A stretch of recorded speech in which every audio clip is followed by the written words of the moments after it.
This audiobook is brought to you by Project Martinville, the new free open domain audiobook library. Like and subscribe for more free audiobooks. Write in the comments which book you want us to do next. Enjoy The Call of the Wild by Jack London. Chapter 1. Into the Primitive. Buck did not read the newspapers, or he would have known that trouble was brewing, not alone for himself, but for every tidewater dog, strong of muscle and with warm long hair, from Puget Sound to San Diego. Because men groping in the Arctic darkness had found a yellow metal, and because steamship and transportation companies were booming the find, thousands of men were rushing into the Northland. These men wanted dogs, and the dogs they wanted were heavy dogs, with strong muscles by which to toil and furry coats to protect them from the frost. Buck lived at a big house in the sun-kissed Santa Clara Valley. Judge Miller's place it was called. It stood back from the road, half hidden among the trees through which glimpses could be caught of the wide, cool veranda that ran around its four sides. The house was approached by gravelled driveways which wound about through wide-spreading lawns and under the interlacing boughs of tall poplars. At the rear, things were on even a more spacious scale than at the front. There were great stables, where a dozen grooms and boys held forth, rows of vine-clad servants' cottages, an endless and orderly array of outhouses, long grape arbors, green pastures, orchards, and berry patches. Then there was the pumping plant for the artesian well, and the big cement tank where Judge Miller's boys took their morning plunge and kept cool in the hot afternoon. And over this great demesne Buck ruled. Here he was born, and here he was born, and here he had lived the 4 years of his life. It was true, there were other dogs, there could not but be other dogs on so vast a place, but they did not count. They came and went, resided in the populous kennels, or lived obscurely in the recesses of the house after the fashion of Toots, the Japanese pug, or Isabel, the Mexican hairless. Strange creatures that rarely put nose out of doors or set foot to ground. On the other hand, there were the fox terriers, a score of them at least, who yelped fearful promises at Toots and Isabel looking out of the windows at them and protected by a legion of housemaids armed with brooms and mops. But Buck was neither house dog nor kennel dog. The whole realm was his. He plunged into the swimming tank or went hunting with the judge's sons. He escorted Molly and Alice, the judge's daughters, on long twilight or early morning rambles. On wintry nights, he lay at the judge's feet before the roaring library fire. He carried the judge's grandsons on his back, or rolled them in the grass, and guarded their footsteps through wild adventures down to the fountain in the stable yard, and even beyond, where the paddocks were, and the berry patches.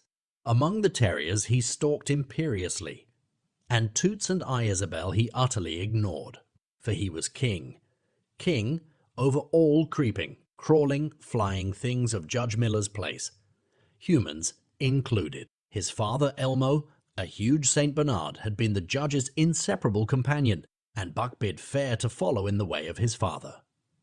He was not so large, he weighed only 140 pounds, for his mother, Ship, had been a Scotch shepherd dog. Nevertheless, 140 pounds, to which was added the dignity that comes of good living and universal respect, enabled him to carry himself in right royal fashion. During the 4 years since his puppyhood he had lived the life of a sated aristocrat. He had a fine pride in himself, was even a trifle egotistical, as country gentlemen sometimes become because of their insular situation. But he had saved himself by not becoming a mere pampered house dog. Hunting and kindred outdoor delights had kept down the fat and hardened his muscles, and to him, as to the cold tubbing races, the love of water had been a tonic and a health preserver. And this was the manner of dog Buck was in the fall of 1897, when the Klondike strike dragged men from all the world into the frozen north. But Buck did not read the newspapers, and he did not know that Manuel, one of the gardener's helpers, was an undesirable acquaintance. Manuel had one besetting sin. He loved to play Chinese lottery. Also, in his gambling, he had one besetting weakness: faith in a system, and this made his damnation certain. For to play a system requires money, while the wages of a gardener's helper do not lap over the needs of a wife and numerous progeny. The judge was at a meeting of the Raisin Growers Association, and the boys were busy organizing an athletic club on the memorable night of Manuel's treachery. No one saw him and Buck go off through the orchard on what Buck imagined was merely a stroll, and with the exception of a solitary man, no one saw them arrive at the little flag station known as College Park. This man talked with Manuel, and money chinked between them.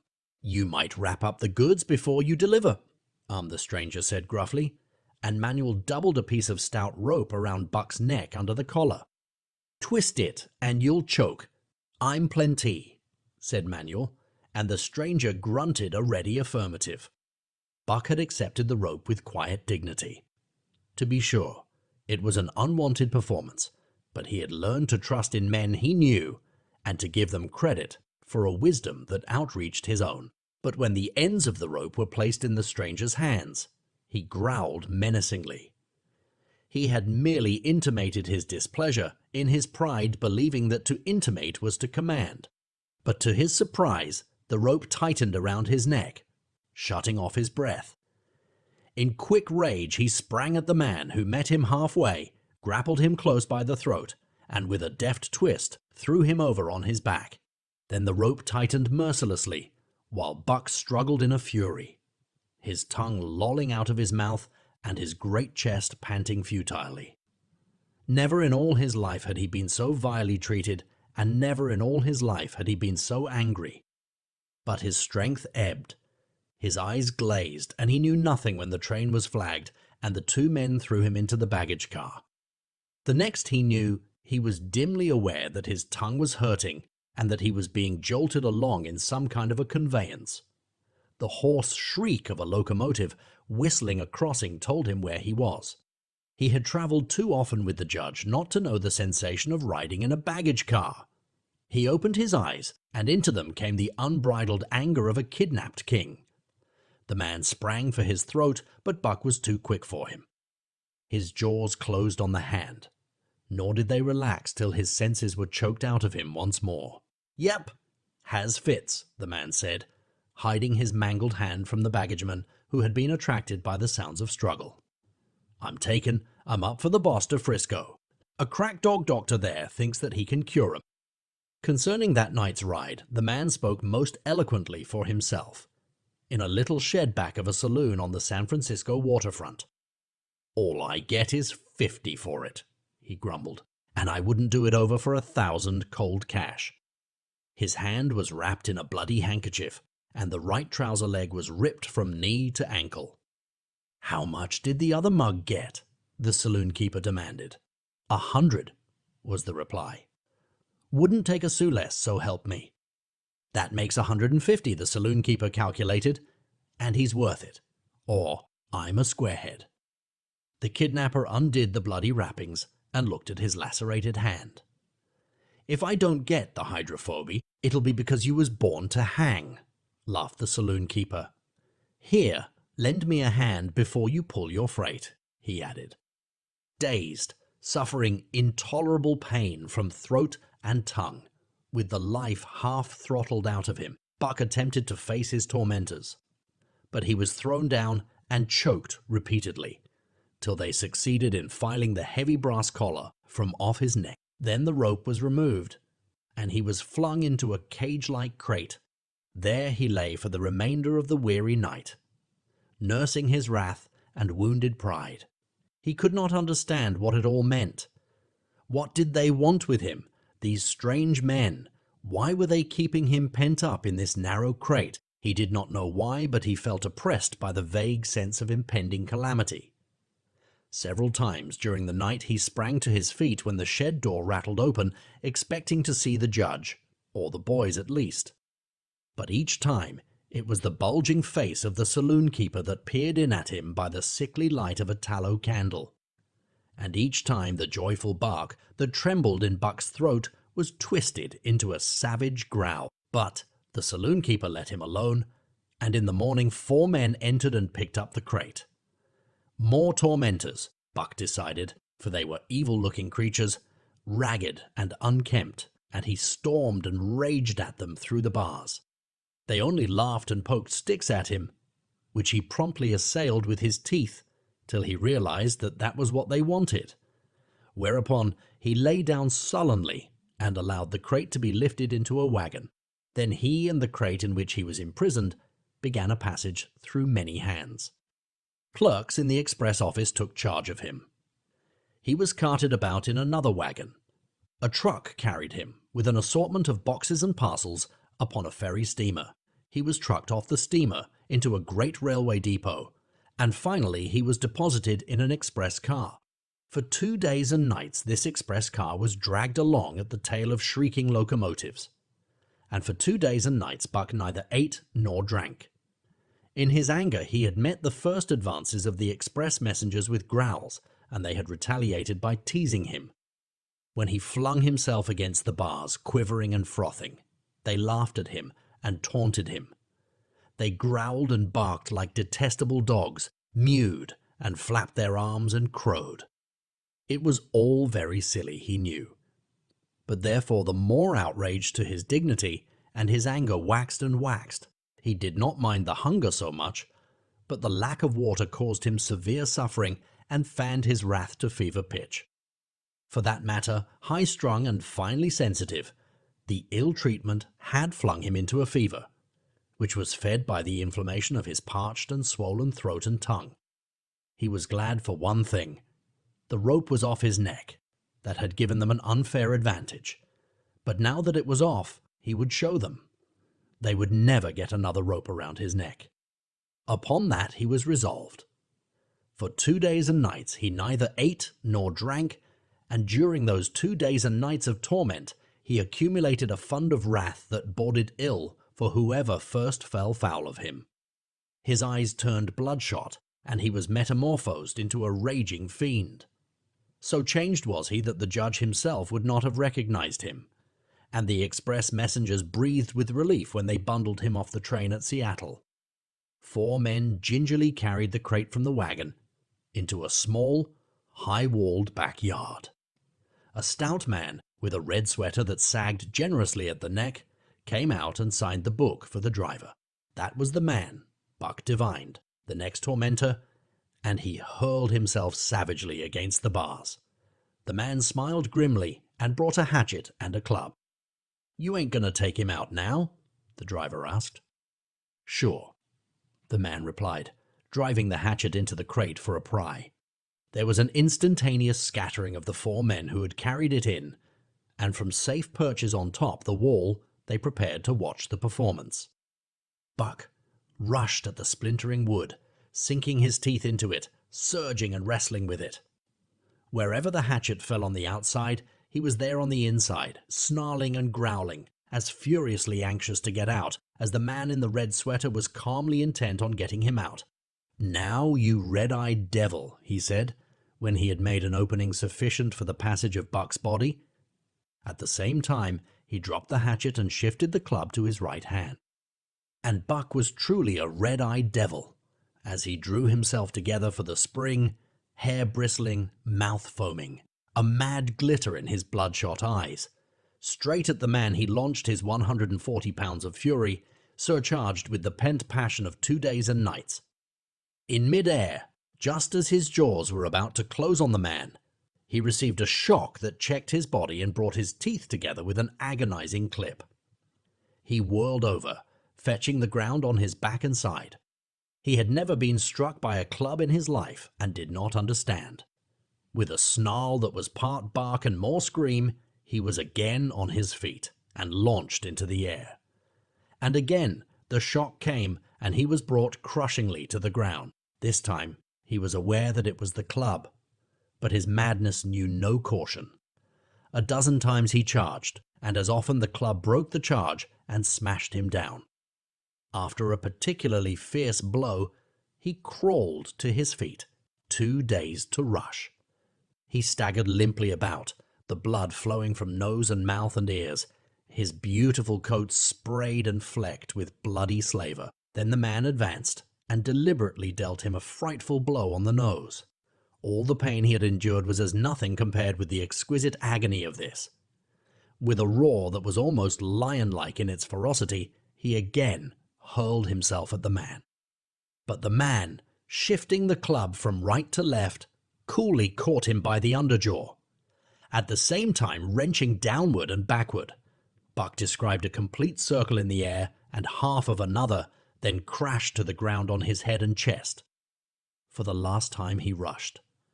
The man struck the shrewd blow he had purposely withheld for so long, and Buck crumpled up and went down, knocked utterly senseless.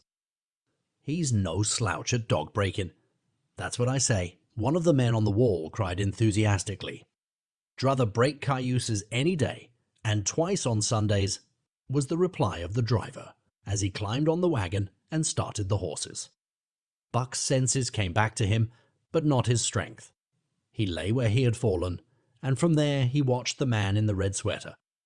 "Answers to the name of Buck," the man soliloquized, quoting from the saloon-keeper's letter which had announced the consignment of the crate and contents. "Well, Buck, my boy," he went on in a genial voice, "we've had our little ruction, and the best thing we can do is to let it go at that. You've learned your place, and I know mine. Be a good dog and all go well, and the goose hang high. Be a bad dog and I'll whale the stuffing out of you. Understand?" As he spoke, he fearlessly patted the head he had so mercilessly pounded, and though Buck's hair involuntarily bristled at touch of the hand, he endured it without protest. When the man brought him water, he drank eagerly, and later bolted a generous meal of raw meat, chunk by chunk, from the man's hand. He was beaten. He knew that, but he was not broken. He saw once for all that he stood no chance against a man with a club.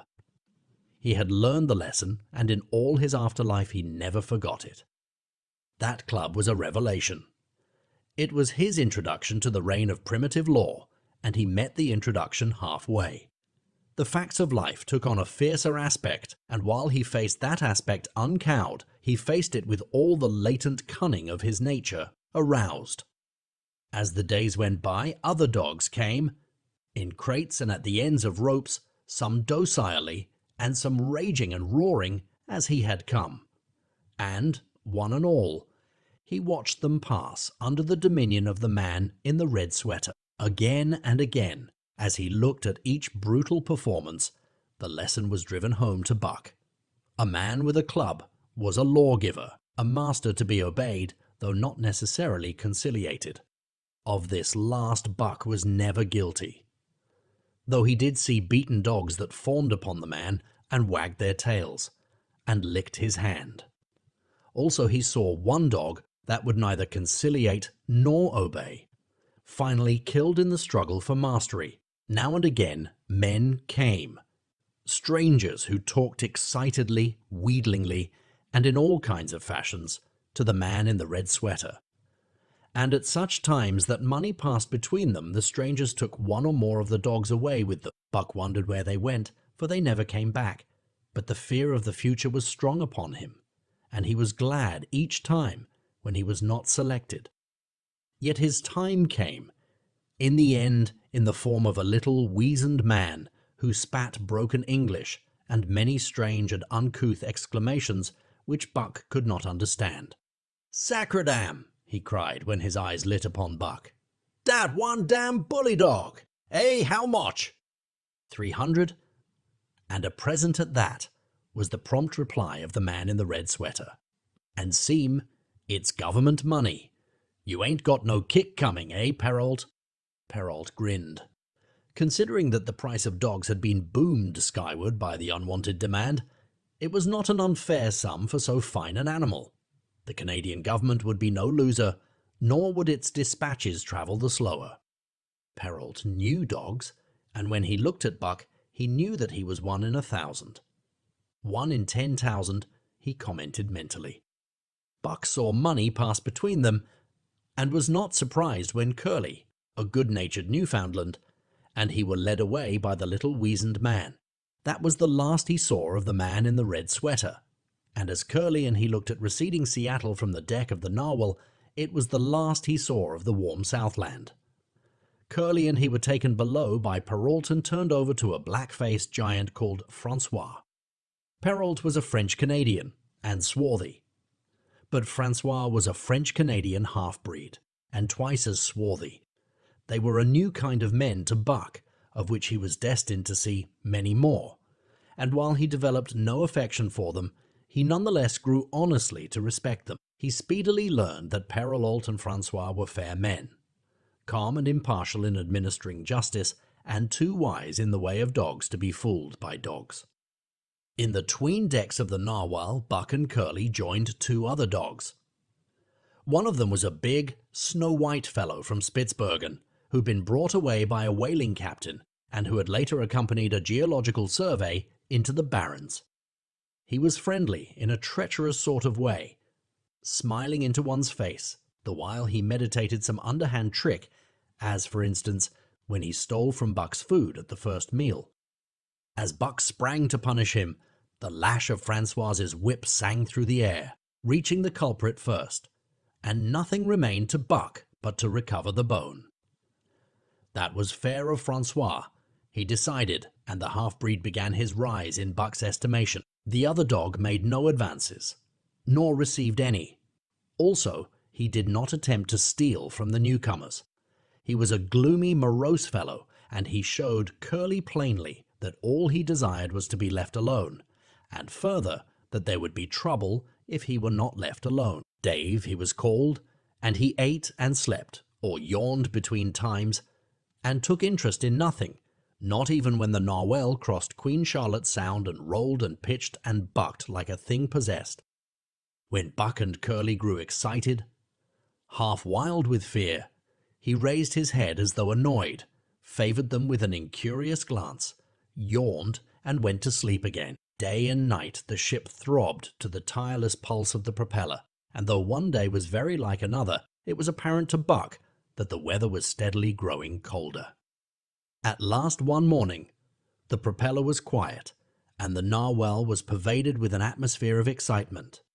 He felt it, as did the other dogs, and knew that a change was at hand. Francois leashed them and brought them on deck. At the first step upon the cold surface, Buck's feet sank into a white mushy something very like mud. He sprang back with a snort. More of this white stuff was falling through the air. He shook himself, but more of it fell upon him. He sniffed it curiously, then licked some up on his tongue. It bit like fire, and the next instant was gone. This puzzled him. He tried it again, with the same result. The onlookers laughed uproariously, and he felt ashamed. He knew not why, for it was his first snow. Chapter 2. The Law of Club and Fang. Buck's first day on the Dyea beach was like a nightmare. Every hour was filled with shock and surprise. He had been suddenly jerked from the heart of civilization and flung into the heart of things primordial. No lazy, sun-kissed life was this, with nothing to do but loaf and be bored. Here was neither peace, nor rest, nor a moment's safety. All was confusion and action, and every moment life and limb were in peril. There was imperative need to be constantly alert, for these dogs and men were not town dogs and men. They were savages, all of them, who knew no law but the law of club and fang. He had never seen dogs fight as these wolfish creatures fought, and his first experience taught him an unforgettable lesson. It is true, it was a vicarious experience, else he would not have lived to profit by it. Curly was the victim. They were camped near the log store, where she, in her friendly way, made advances to a husky dog the size of a full-grown wolf, though not half so large as she. There was no warning. Only a leap in like a flash, a metallic clip of teeth, a leap out equally swift, and Curly's face was ripped open from eye to jaw. It was the wolf manner of fighting, to strike and leap away. But there was more to it than this. 30 or 40 huskies ran to the spot and surrounded the combatants in an intent and silent circle. Buck did not comprehend that silent intentness. nor the eager way with which they were licking their chops. Curly rushed her antagonist, who struck again and leapt aside. He met her next rush with his chest in a peculiar fashion that tumbled her off her feet. She never regained them. This was what the onlooking huskies had waited for. They closed in upon her, snarling and yelping, and she was buried, screaming with agony, beneath the bristling mass of bodies. So sudden was it, and so unexpected, that Buck was taken aback. He saw Spitz run out his scarlet tongue in a way he had of laughing, and he saw Francois swinging an axe, springing into the mess of dogs. 3 men with clubs were helping him to scatter them. It did not take long. 2 minutes from the time Curly went down, the last of her assailants were clubbed off, but she lay there limp and lifeless in the bloody trampled snow, almost literally torn to pieces, the swart half-breed standing over her and cursing horribly. The scene often came back to Buck to trouble him in his sleep, so that was the way.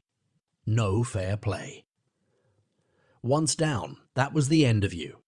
Well, he would see to it that he never went down.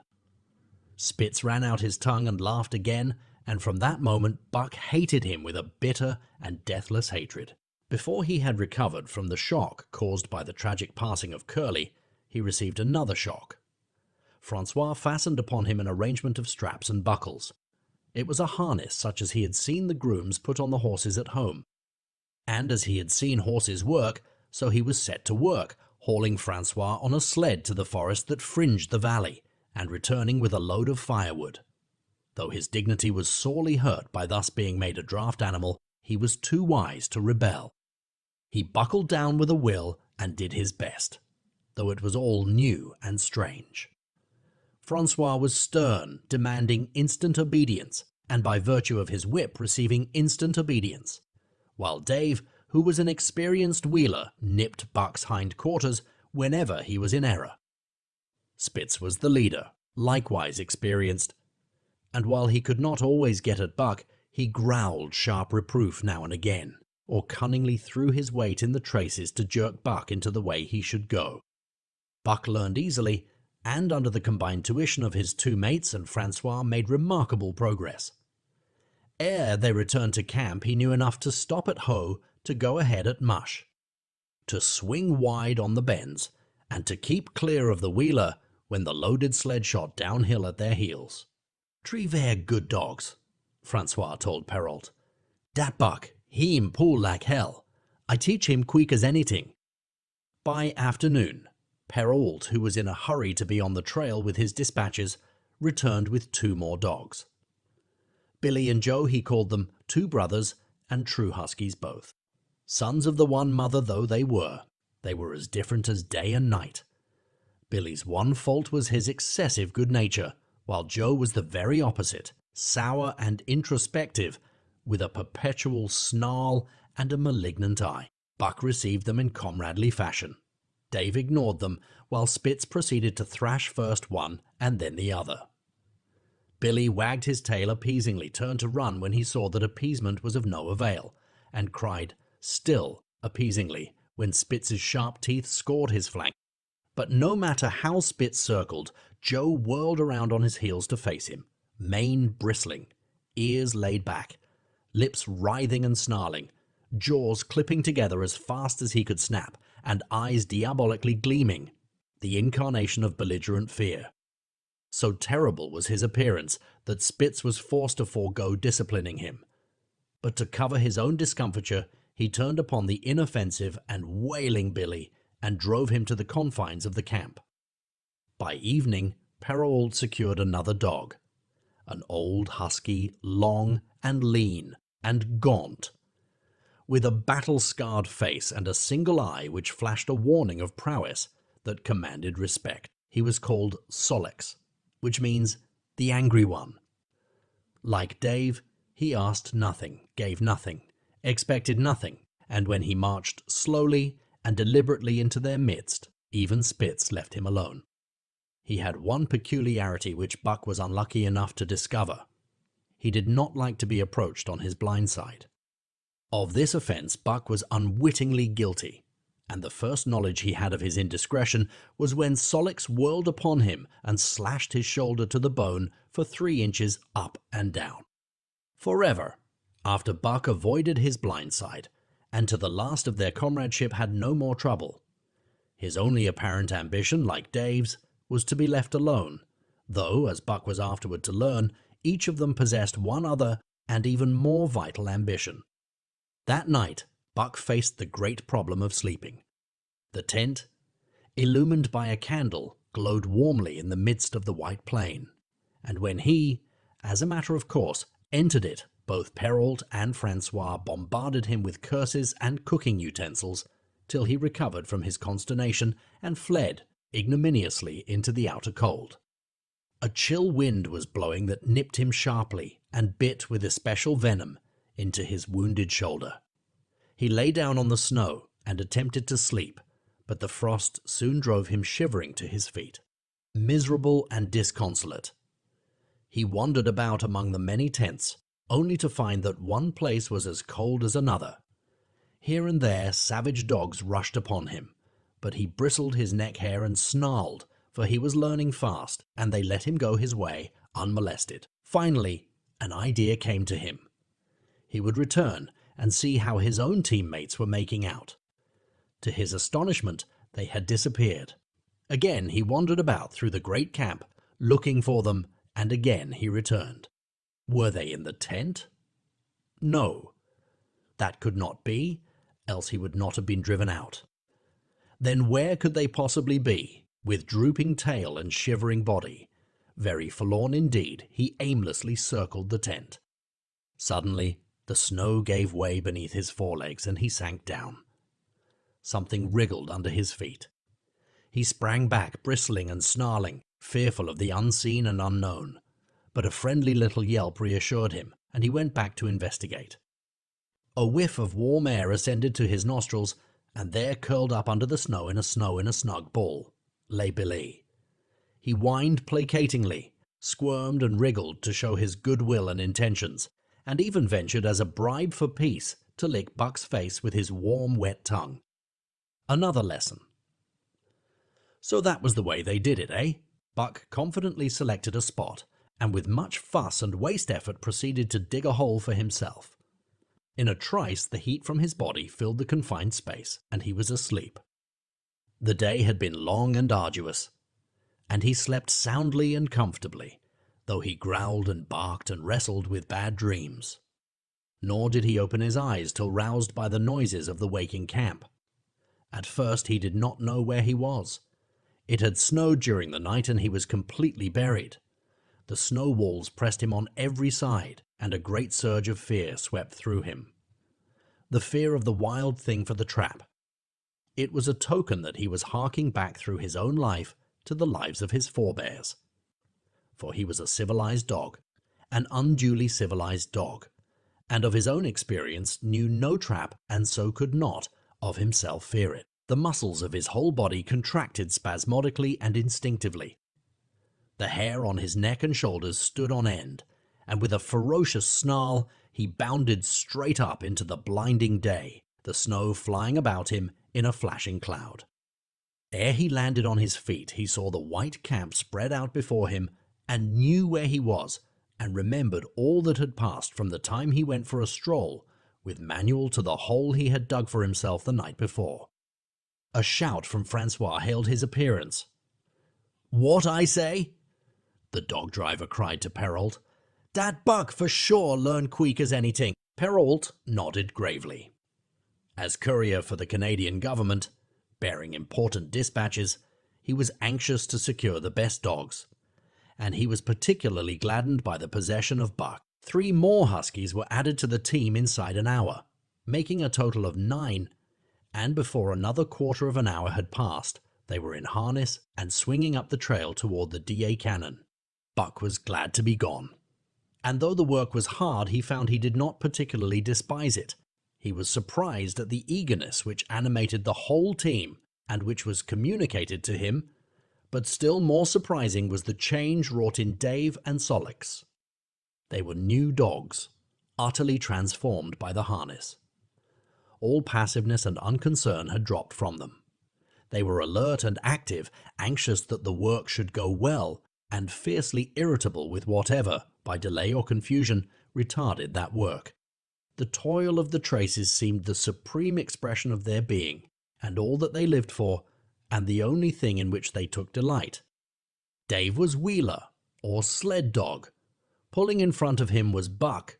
Then came Solix. The rest of the team was strung out ahead, single file, to the leader, which position was filled by Spitz. Buck had been purposely placed between Dave and Solix so that he might receive instruction. Apt scholar that he was, they were equally apt teachers, never allowing him to linger long in error, and enforcing their teaching with their sharp teeth. Dave was fair and very wise. He never nipped Buck without cause, and he never failed to nip him when he stood in need of it. As Francois's whip backed him up, Buck found it to be cheaper to mend his ways than to retaliate. Once, during a brief halt, when he got tangled in the traces and delayed the start, both Dave and Solix flew at him and administered a sound trouncing. The resulting tangle was even worse, but Buck took good care to keep the traces clear thereafter. And ere the day was done, so well had he mastered his work, his mates about ceased nagging him. Francois's whip snapped less frequently, and Perrault even honored Buck by lifting up his feet and carefully examining them. It was a hard day's run. Up the cannon, through sheep camp, past the scales and the timber line, across glaciers and snowdrifts hundreds of feet deep, and over the Great Chilcoot Divide, which stands between the salt water and the freshened guards forbiddingly the sad and lonely north. They made good time down the chain of lakes which fills the craters of extinct volcanoes, and late that night pulled into the huge camp at the head of Lake Bennett, where thousands of gold seekers were building boats against the breakup of the ice in the spring. Buck made his hole in the snow and slept the sleep of the exhausted just, but all too early was routed out in the cold darkness and harnessed with his mates to the sled.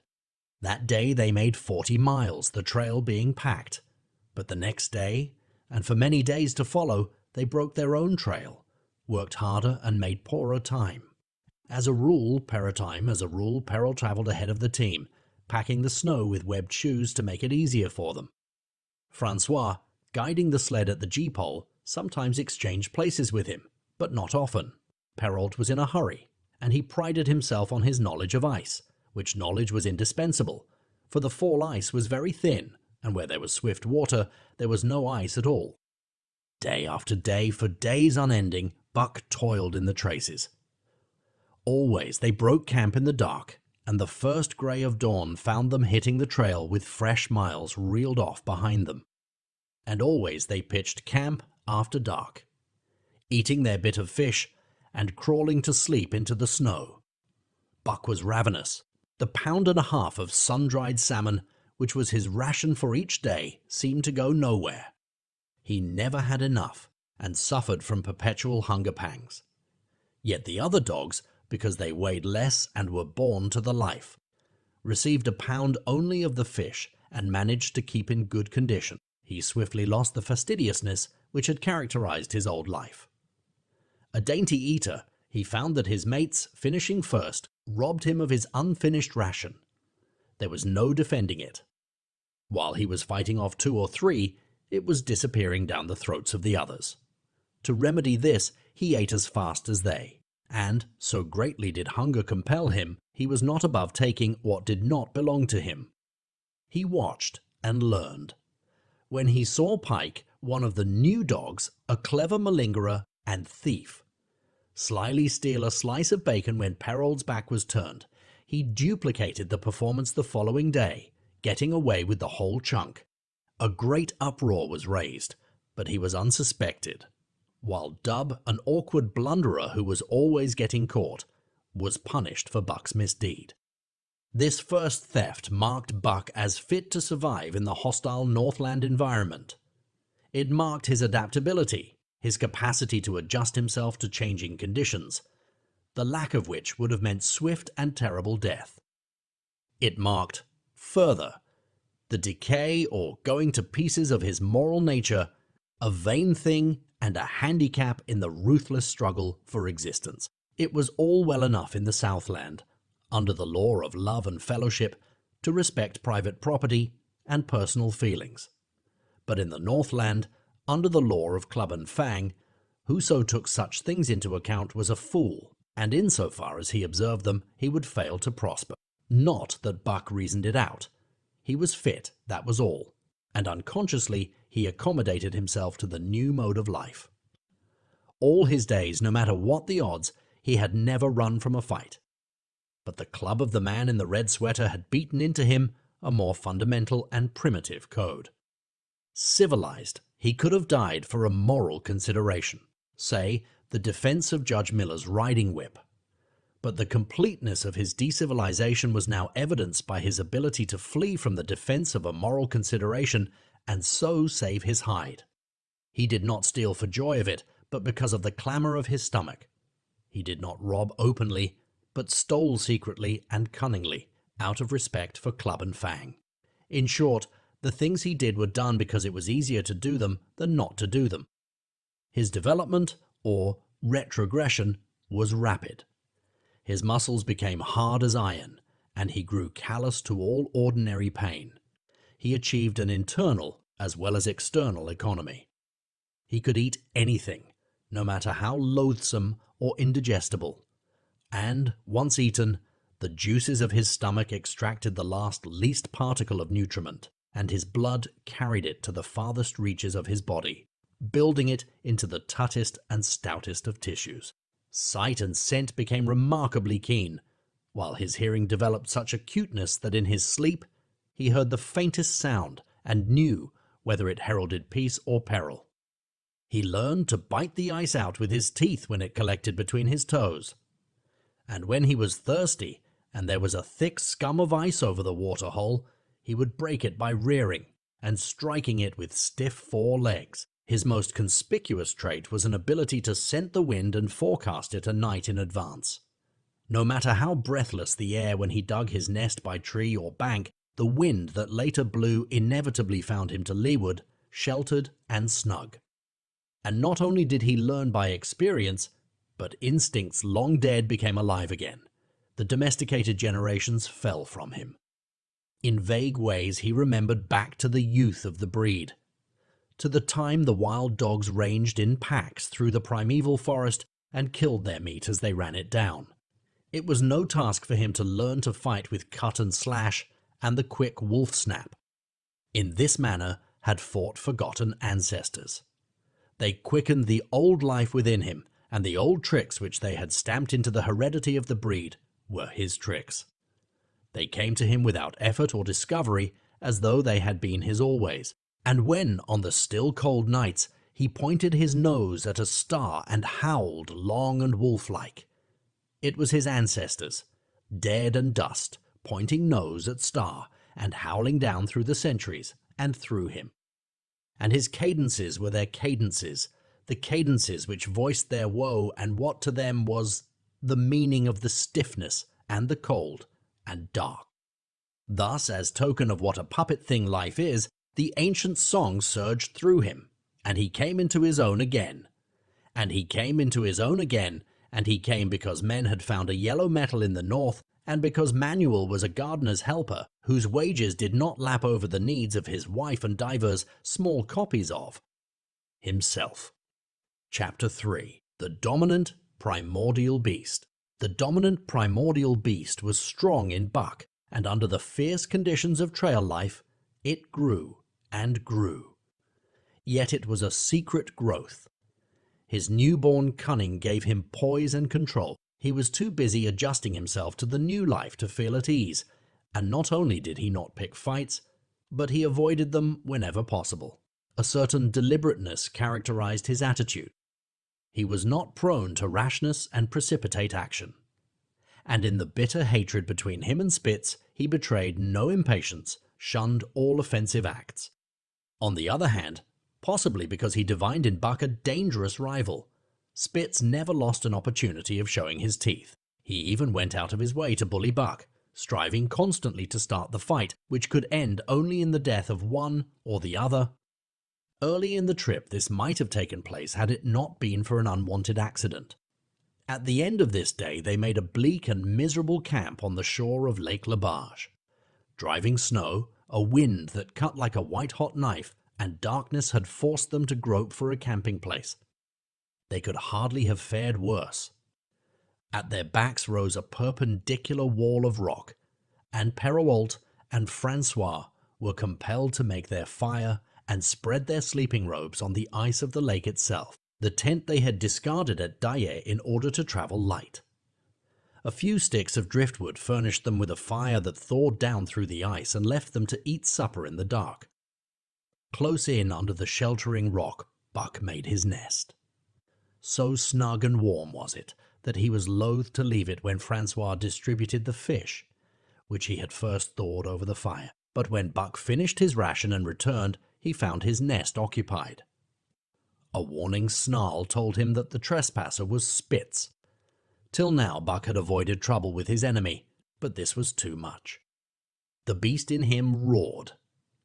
He sprang upon Spitz with a fury which surprised them both, and Spitz particularly, for his whole experience with Buck had gone to teach him that his rival was an unusually timid dog who managed to hold his own only because of his great weight and size. Francois was surprised, too, when they shot out in a tangle from the disrupted nest, and he divined the cause of the trouble. "Ayah!" he cried to Buck. "Give it to him! By gar! Give it to him, the dirty team! The dirty tea!" Spitz was equally willing. He was crying with sheer rage and eagerness as he circled back and forth for a chance to spring in. Buck was no less eager and no less cautious as he likewise circled back and forth for the advantage. But it was then that the unexpected happened, the thing which projected their struggle for supremacy far into the future, past many a weary mile of trail and toil. An oath from Perrault, the resounding impact of a club upon a bony frame, and a shrill yelp of pain heralded the breaking forth of pandemonium. The camp was suddenly discovered to be alive with skulking furry forms. Starving huskies, 4 or 5 score of them, who had scented the camp from some Indian village. They had crept in while Buck and Spitz were fighting, and when the two men sprang among them with stout clubs, they showed their teeth and fought back. They were crazed by the smell of the food. Perrault found one with head buried in the grub box. His club landed heavily on the gaunt ribs, and the grub box was capsized on the ground. On the instant, a score of the famished brutes were scrambling for the bread and bacon. The clubs fell upon them unheeded. They yelped and howled under the rain of blows, but struggled nonetheless madly till the last crumb had been devoured. In the meantime, the astonished team dogs had burst out of their nests, only to be set upon by the fierce invaders. Never had Buck seen such dogs. It seemed as though their bones would burst through their skins. They were mere skeletons, draped loosely in draggled hides, with blazing eyes and slavered fangs. But the hunger madness made them terrifying, irresistible. There was no opposing them. The team dogs were swept back against the cliff at the first onset. Buck was beset by 3 huskies, and in a trice his head and shoulders were ripped and slashed. The din was frightful. Billy was crying as usual. Dave and Solix, dripping blood from a score of wounds, were fighting bravely side by side. Joe was snapping like a demon. Once his teeth closed on the foreleg of a husky, and he crunched down through the bone. Pike, the malingerer, leaped upon the crippled animal, breaking its neck with a quick flash of teeth and a jerk. Buck got a frothing adversary by the throat, and was sprayed with blood when his teeth sank through the jugular. The warm taste of it in his mouth goaded him to greater fierceness. He flung himself upon another, and at the same time felt teeth sink into his own throat. It was Spitz, treacherously attacking from the side. Perrault and Francois, having cleaned out their part of the camp, hurried to save their sled dogs. The wild wave of famished beasts rolled back before them, and Buck shook himself free. But it was only for a moment. The 2 men were compelled to run back to save the grub, upon which the huskies returned to the attack on the team. Billy, terrified into bravery, sprang through the savage circle and fled away over the ice. Pike and Dub followed on his heels, with the rest of the team behind. As Buck drew himself together to spring after them, out of the tail of his eye he saw Spitz rush upon him with the evident intention of overthrowing him. Once off his feet and under that mass of huskies, there was no hope for him. But he braced himself to the shock of Spitz's charge, then joined the flight out on the lake. Later, the 9 team dogs gathered together and sought shelter in the forest. Though unpursued, they were in a sorry plight. There was not one who was not wounded in 4 or 5 places, while some were wounded grievously. Dub was badly injured in a hind leg. Dolly, the last husky added to the team at Dyea, had a badly torn throat. Joe had lost an eye, while Billy, the good-natured, with an ear chewed and rent to ribbons, cried and whimpered throughout the night. At daybreak they limped warily back to camp, to find the marauders gone and the 2 men in bad tempers. Fully half their grub supply was gone. The huskies had chewed through the sled lashings and canvas coverings. In fact, nothing, no matter how remotely eatable, had escaped them. They had eaten a pair of Perrault's moosehide moccasins, chunks out of the leather traces, and even 2 feet of lash from the end of Francois's whip. He broke from a mournful contemplation of it to look over his wounded dogs. "Ah, my friends," he said softly, "maybe it meek you mad dog. Dose many bites? Maybe all mad dog. Sacredam. What do you think, eh, Perrault?" The courier shook his head dubiously. With 400 miles of trail still between him and Dawson, he could ill afford to have madness break out among his dogs. 2 hours of cursing and exertion got the harnesses into shape, and the wound-stiffened team was underway, struggling painfully over the hardest part of the trail they had yet encountered, and for that matter, the hardest between them and Dawson. The 30-mile river was wide open. Its wild water defied the frost, and it was in the eddies only and in the quiet places that the ice held at all. 6 days of exhausting toil were required to cover those 30 terrible miles. And terrible they were, for every foot of them was accomplished at the risk of life to dog and man. A dozen times Perrault, nosing the way, broke through the ice bridges, being saved by the long pole he carried, which he so held that it fell each time across the hole made by his body. But a cold snap was on, the thermometer registering 50 below zero, and each time he broke through, he was compelled for very life to build a fire and dry his garments. Nothing daunted him. It was because nothing daunted him that he had been chosen for government courier. He took all manner of risks, resolutely thrusting his little weazened face into the frost and struggling on from dim dawn to dark. He skirted the frowning shores on rim ice that bent and crackled underfoot, and upon which they dared not halt. Once, the sled broke through, with Dave and Buck, and they were half frozen and all but drowned by the time they were dragged out. The usual fire was necessary to save them. They were coated solidly with ice, and the 2 men kept them on the run around the fire, sweating and thawing, so close that they were singed by the flames.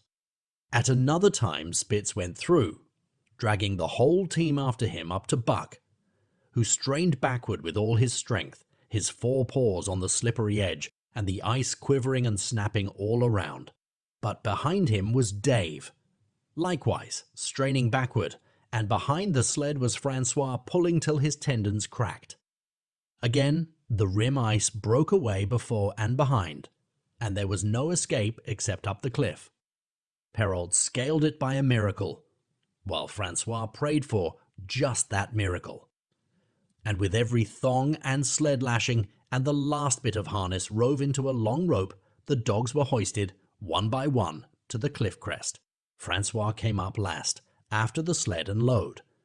Then came the search for a place to descend, which descent was ultimately made by the aid of the rope, and night found them back on the river with a 1/4 of a mile to the day's credit. By the time they made the Hootalinqua and good ice, Buck was played out. The rest of the dogs were in like condition, but Perrault, to make up lost time, pushed them late and early. The first day they covered 35 miles to the big salmon. The next day, 35 more to the little salmon.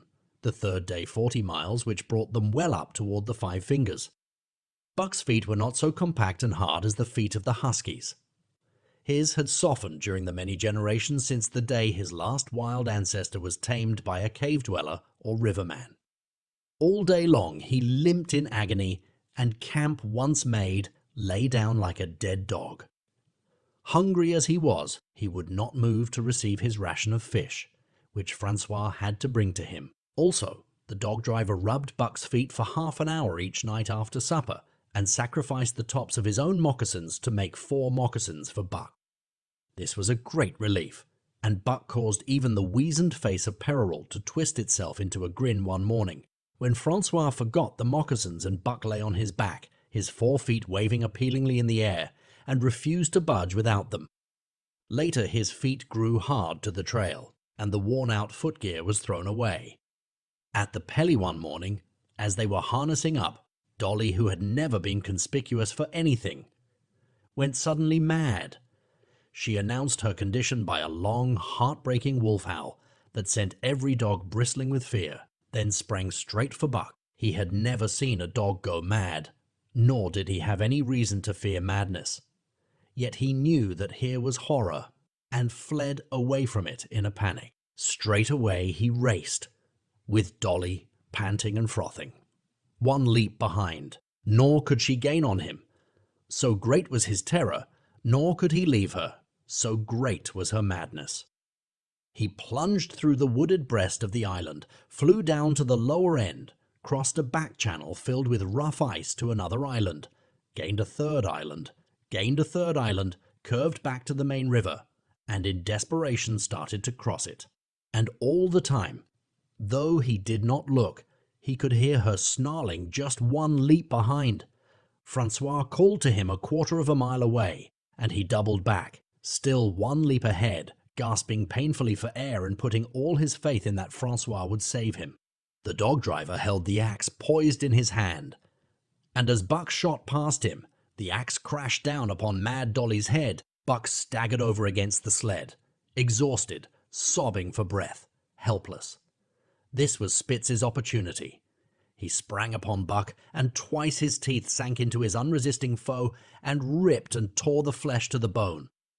Then Francois's lash descended, and Buck had the satisfaction of watching Spitz receive the worst whipping as yet administered to any of the teams. "One devil, dat Spitz," remarked Perrault. "Some damn day him kill dat Buck." "Dat Buck 2 devils," was Francois's rejoinder. "All de time I watch dat Buck I know for sure. Listen, some damn fine day him get mad like hell, and den him chew dat Spitz all up, and den him chew dat Spitz all up and spit him out on de snow. Sure, I know." From then on it was war between them. Spitz, as lead dog and acknowledged master of the team, felt his supremacy threatened by this strange Southland dog, and strange Buck was to him, for of the many Southland dogs he had known, not one had shown up worthily in camp and on trail. They were all too soft, dying under the toil, the frost and starvation. Buck was the exception. He alone endured and prospered, matching the husky in strength, savagery, and cunning. Then he was a masterful dog, and what made him dangerous was the fact that the club of the man in the red sweater had knocked all blind pluck and rashness out of his desire for mastery. He was preeminently cunning, and could bide his time with a patience that was nothing less than primitive. It was inevitable that the clash for leadership should come. Buck wanted it. He wanted it because it was his nature, because he had been gripped tight by that nameless, incomprehensible pride of the trail and trace, that pride which holds dogs in the toil to the last gasp, which lures them to die joyfully in the harness, and breaks their hearts if they are cut out of the harness. This was the pride of Dave, as wheel dog, of Solix as he pulled with all his strength, the pride that laid hold of them at break of camp, transforming them from sour and sullen brutes into straining, eager, ambitious creatures, the pride that spurred them on all day and dropped them at pitch-off. Camp at night, letting them fall back into gloomy unrest, and uncontent. This was the pride that bore up Spitz and made him thrash the sled dogs who blundered and shirked in the traces or hid away at harness, uptime in the morning. Likewise, it was this pride that made him fear Buck as a possible led dog. And this was Buck's pride too. He openly threatened the other's leadership. He came between him and the shirks he should have punished. And he did it deliberately. One night there was a heavy snowfall, and in the morning Pike, the malingerer, did not appear. He was securely hidden in his nest under a foot of snow. Francois called him and sought him in vain. Spitz was wild with wrath. He raged through the camp, smelling and digging in every likely place, snarling so frightfully that Pike heard and shivered in his hiding place. But when he was at last unearthed and Spitz flew at him to punish him, Buck flew, with equal rage. In between, so unexpected was it, and so shrewdly managed, that Spitz was hurled backward and off his feet. Pike, who had been trembling abjectly, took heart at this open mutiny and sprang upon his overthrown leader. Buck, to whom fair play was a forgotten code, likewise sprang upon Spitz. But Francois, chuckling at the incident while unswerving in the administration of justice, brought his lash down upon Buck with all his might. This failed to drive Buck from his prostrate rival, and the butt of the whip was brought into play. Half stunned by the blow, Buck was knocked backward, and the lash laid upon him again and again, while Spitz soundly punished the many times offending Pike. In the days that followed, as Dawson grew closer and closer, Buck still continued to interfere between Spitz and the culprits, but he did it craftily when Francois was not around. With the covert mutiny of Buck, a general insubordination sprang up and increased. Dave and Solix were unaffected, but the rest of the team went from bad to worse. Things no longer went right. There was continual bickering and jangling. Trouble was always afoot, and at the bottom of it was Buck. He kept Francois busy, for the dog driver was in constant apprehension of the life and death struggle between the two which he knew must take place sooner or later. And on more than one night, the sounds of quarreling and strife among the other dogs turned him out of his sleeping robe, fearful that Buck and Spitz were at it. But the opportunity did not present itself, and they pulled into Dawson one dreary afternoon with the great fight still to come. Here were many men and countless dogs, and Buck found them all at work. It seemed the ordained order of things that dogs should work. All day they swung up and down the main street in long teams, and in the night their jingling bells still went by. They hauled cabin logs and firewood, freighted up to the mines, and did all manner of work that horses did in the Santa Clara Valley. Here and there Buck met Southland dogs, but in the main they were the wild wolf-husky breed. Every night, regularly, at 9, at 12, at 3, they lifted a nocturnal song, a weird and eerie chant, in which it was Buck's delight to join. With the aurora borealis flaming coldly overhead, or the stars leaping in the frost dance, and the land numb and frozen under its pall of snow, this song of the huskies might have been the defiance of life, only it was pitched in minor key, with long-drawn wailings and half-sobs, and was more the pleading of life, the articulate travail of existence. It was an old song, old as the breed itself, one of the first songs of the younger world in a day when songs were sad. It was invested with the woe of unnumbered generations, this plaint by which Buck was so strangely stirred. When he moaned and sobbed, it was with the pain of living, that was of old the pain of his wild fathers, and the fear and mystery of the cold and dark that was to them fear and mystery, and that he should be stirred by it marked the completeness with which he harked back through the ages of fire and roof to the raw beginnings of life in the howling ages. 7 days from the time they pulled into Dawson, they dropped down the steep bank by the barracks to the Yukon Trail and pulled for Dyea and salt water. Perrault was carrying dispatches, if anything more urgent than those he had brought in. Also, the travel pride had gripped him, and he purposed to make the record trip of the year. Several things favored him in this. The week's rest had recuperated the dogs and put them in thorough trim. The trail they had broken into the country was packed hard by later journeyers.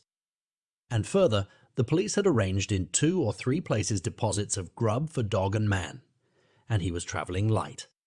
They made 60 Mile, which is a 50-mile run, on the first day, and the second day saw them booming up the Yukon well on their way to Pelly. But such splendid running was achieved not without great trouble and vexation on the part of Francois. The insidious revolt, led by Buck, had destroyed the solidarity of the team.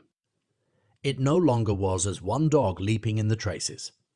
The encouragement Buck gave the rebels led them into all kinds of petty misdemeanors. No more was Spitz a leader greatly to be feared. The old awe departed, and they grew equal to challenging his authority. Pike robbed him of half a fish one night and gulped it down under the protection of Buck. Another night Dub and Joe fought Spitz and made him forego the punishment they deserved. And even Billy the good-natured was less good-natured and whined not half so placatingly as in former days. Buck never came near Spitz without snarling and bristling menacingly. In fact, his conduct approached that of a bully, and he was given to swaggering up and down before Spitz's very nose. The breaking down of discipline likewise affected the dogs in their relations with one another. They quarreled and bickered more than ever among themselves, till at times the camp was a howling bedlam. Dave and Solix alone were unaltered, though they were made irritable by the unending squabbling. Francois swore strange barbarous oaths and stamped the snow in futile rage and tore his hair. His lash was always singing among the dogs, but it was of small avail. Directly his back was turned, they were at it again. He backed up Spitz with his whip, while Buck backed up the remainder of the team. Francois knew he was behind all the trouble, and Buck knew he knew, but Buck was too clever ever again to be caught red-handed. He worked faithfully in the harness, for the toil had become a delight to him. Yet it was a greater delight slyly to precipitate a fight amongst his mates and tangle the traces. At the mouth of the Tarkina, one night after supper, Dub turned up a snowshoe rabbit, blundered it, and missed. In a second, the whole team was in full cry. 100 yards away was a camp of the Northwest Police, with 50 dogs, huskies all, who joined the chase. The rabbit sped down the river, turned off into a small creek, up the frozen bed of which it held steadily. It ran lightly on the surface of the snow, while the dogs plowed through by main strength. Buck led the pack, 60 strong around bend after bend, but he could not gain. He lay down low to the race, whining eagerly, his splendid body flashing forward, leap by leap, in the wan white moonlight, and leap by leap, like some pale frost wraith, the snowshoe rabbit flashed on ahead. All that stirring of old instincts which at stated periods drives men out from the sounding cities to forest and plain to kill things by chemically propelled leaden pellets. The bloodlust, the joy to kill, all this was Buck's, only it was infinitely more intimate. He was ranging at the head of the pack, running the wild thing down, the living meat, to kill with his own teeth, and wash his muzzle to the eyes in warm blood. There is an ecstasy that marks the summit of life, and beyond which life cannot rise. And such is the paradox of living. This ecstasy comes when one is most alive, and it comes as a complete forgetfulness that one is alive. This ecstasy, this forgetfulness of living, comes to the artist, caught up and out of himself in a sheet of flame. It comes to the soldier, war mad on a stricken field, and refusing quarter. And it came to Buck, leading the pack, sounding the old wolf cry, straining after the food that was alive and that fled swiftly before him through the moonlight. He was sounding the deeps of his nature, and of the parts of his nature that were deeper than he, going back into the womb of time. He was mastered by the sheer surging of life, the tidal wave of being, the perfect joy of each separate muscle, joint, and sinew, in that it was everything that was not death, that it was aglow and rampant, expressing itself in movement. flying exultantly under the stars and over the face of dead. Matter that did not move. But Spitz, cold and calculating even in his supreme moods, left the pack and cut across a narrow neck of land where the creek made a long bend around. Buck did not know of this, and as he rounded the bend, the frost wraith of a rabbit still flitting before him, he saw another and larger frost wraith leap from the overhanging bank into the immediate path of the rabbit. It was Spitz. The rabbit could not turn, and as the white teeth broke its back in midair, it shrieked as loudly as a stricken man may shriek. At sound of this, the cry of life plunging down from life's apex in the grip of death, the full pack at Buck's heels raised a hell's chorus of delight. Buck did not cry out. He did not check himself, but drove in upon Spitz, shoulder to shoulder, so hard that he missed the throat. They rolled over and over in the powdery snow. Spitz gained his feet almost as though he had not been overthrown, slashing Buck down the shoulder and leaping clear.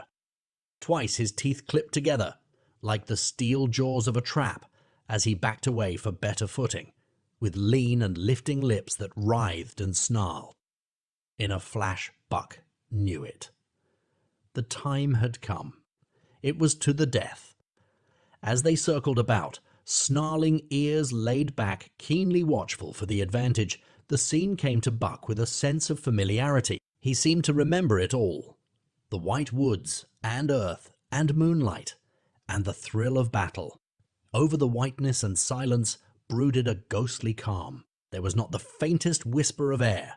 Nothing moved, not a leaf quivered, the visible breaths of the dogs rising slowly and lingering in the frosty air. They had made short work of the snowshoe rabbit, these dogs that were ill-tamed wolves, and they were now drawn up in an expectant circle. They, too, were silent, their eyes only gleaming and their breaths drifting slowly upward. To Buck it was nothing new or strange, this scene of old time. It was as though it had always been, the wonted way of things. Spitz was a practiced fighter. From Spitzbergen, through the Arctic, and across Canada and the Barrens, he had held his own with all manner of dogs and achieved to mastery over them. Bitter rage was his, but never blind rage. In passion to rend and destroy, he never forgot that his enemy was in like passion to rend and destroy. He never rushed till he was prepared to receive a rush, never attacked till he was prepared to he had first defended that attack. In vain, Buck strove to sink his teeth in the neck of the big white dog. Wherever his fangs struck for the softer flesh, they were countered by the fangs of Spitz. Fang clashed fang, and lips were cut and bleeding, but Buck could not penetrate his enemy's guard. Then he warmed up and enveloped Spitz in a whirlwind of rushes. Time and time again he tried for the snow-white throat, where life bubbled near to the surface, and each time and every time Spitz slashed him and got away. Then Buck took to rushing, as though for the throat, when, suddenly, drawing back his head and curving in from the side, he would drive his shoulder at the shoulder of Spitz as a ram by which to overthrow him. But instead, Buck's shoulder was slashed down each time as Spitz leaped lightly away. Spitz was untouched, while Buck was streaming with blood and panting hard. The fight was growing desperate, and all the while, the silent and wolfish circle waited to finish off whichever dog went down. As Buck grew winded, Spitz took to rushing, and he kept him staggering for footing. Once Buck went over, and the whole circle of 60 dogs started up. But he recovered himself almost in mid-air, and the circle sank down again and waited. But Buck possessed a quality that made for greatness: imagination. He fought by instinct, but he could fight by head as well. He rushed as though attempting the old shoulder trick, but at the last instant swept low to the snow and in. His teeth closed on Spitz's left foreleg. There was a crunch of breaking bone, and the white dog faced him on 3 legs. Thrice he tried to knock him over, then repeated the trick and broke the right foreleg. Despite the pain and helplessness, Spitz struggled madly to keep up. He saw the silent circle with gleaming eyes, lolling tongues, and silvery breaths drifting upward, closing in upon him as he had seen similar circles close in upon beaten antagonists in the past. Only this time he was the one who was beaten. There was no hope for him. Buck was inexorable. Mercy was a thing reserved for gentler climbs. He maneuvered for the final rush. The circle had tightened till he could feel the breaths of the huskies on his flanks. He could see them, beyond Spitz and to either side, half crouching for the spring, their eyes fixed upon him. A pause seemed to fall. Every animal was motionless, as though turned to stone. Only Spitz quivered and bristled as he staggered back and forth, snarling with horrible menace, as though to frighten off impending death. Then Buck sprang in and out, but while he was in, shoulder had at last squarely met shoulder. The dark circle became a dot on the moon-flooded snow as Spitz disappeared from view. Buck stood and looked on. The successful champion, the dominant primordial beast who had made his kill and found it good. Chapter 4. Who has won to mastership. Eh? What I say? I spike true when I say dat Buck two devils. This was Francois's speech next morning when he discovered Spitz missing and Buck covered with wounds. He drew him to the fire and by its light pointed them out. Dat Spitz fight like hell, said Perrault, as he surveyed the gaping rips and cuts, and dat Buck fight like two hells, was Francois's answer. And now we make good time. No more Spitz, no more trouble, sure. While Perrault packed the camp outfit and loaded the sled, the dog driver proceeded to harness the dogs. Buck trotted up to the place Spitz would have occupied as leader, but Francois, not noticing him, brought Solex to the coveted position. In his judgment, Solex was the best lead dog left. Buck sprang upon Solex in a fury, driving him back and standing in his place. "Eh? Eh?" Francois cried, slapping his thighs gleefully. "Look at dat Buck. Him kill dat Spitz. Him tink to take de job." "Go way, chook!" he cried, but Buck refused to budge. He took Buck by the scruff of the neck, and though the dog growled threateningly, dragged him to one side and replaced Solex. The old dog did not like it, and showed plainly that he was afraid of Buck. Francois was obdurate, but when he turned his back, Buck again displaced Solex, who was not at all unwilling to go. Francois was angry. "Now, by gare, I fex you," he cried, coming back with a heavy club in his hand. Buck remembered the man in the red sweater and retreated slowly. Nor did he attempt to charge in when Solex was once more brought forward. But he circled just beyond the range of the club, snarling with bitterness and rage. And while he circled, he watched the club so as to dodge it if thrown by Francois, for he was become wise in the way of clubs. The driver went about his work, and he called to Buck when he was ready to put him in his old place in front of Dave. Buck retreated 2 or 3 steps. Francois followed him up, whereupon he again retreated. After some time of this, Francois threw down the club, thinking that Buck feared a thrashing. But Buck was in open revolt. He wanted not to escape a clubbing, but to have the leadership. It was his, by right. He had earned it, and he would not be content with less. Perrault took a hand. Between them, they ran him about for the better part of an hour. They threw clubs at him. He dodged. They cursed him, and his fathers and mothers before him, and all his seed to come after him, down to the remotest generation, and every hair on his body and drop of blood in his veins. And he answered curse with snarl, and kept out of their reach. He did not try to run away, but retreated around and around the camp, advertising plainly that when his desire was met, he would come in and be good. Francois sat down and scratched his head. Perrault looked at his watch and swore. Time was flying, and they should have been on the trail an hour gone. Francois scratched his head again. He shook it and grinned sheepishly at the courier, who shrugged his shoulders in sign that they were beaten. Then Francois went up to where Solex stood and called to Buck. Buck laughed, as dogs laugh, yet kept his distance. Francois unfastened Solex's traces and put him back in his old place. The team stood harnessed to the sled in an unbroken line, ready for the trail. There was no place for Buck save at the front. Once more Francois called, and once more Buck laughed and kept away. "Throw down the club," Perrault commanded.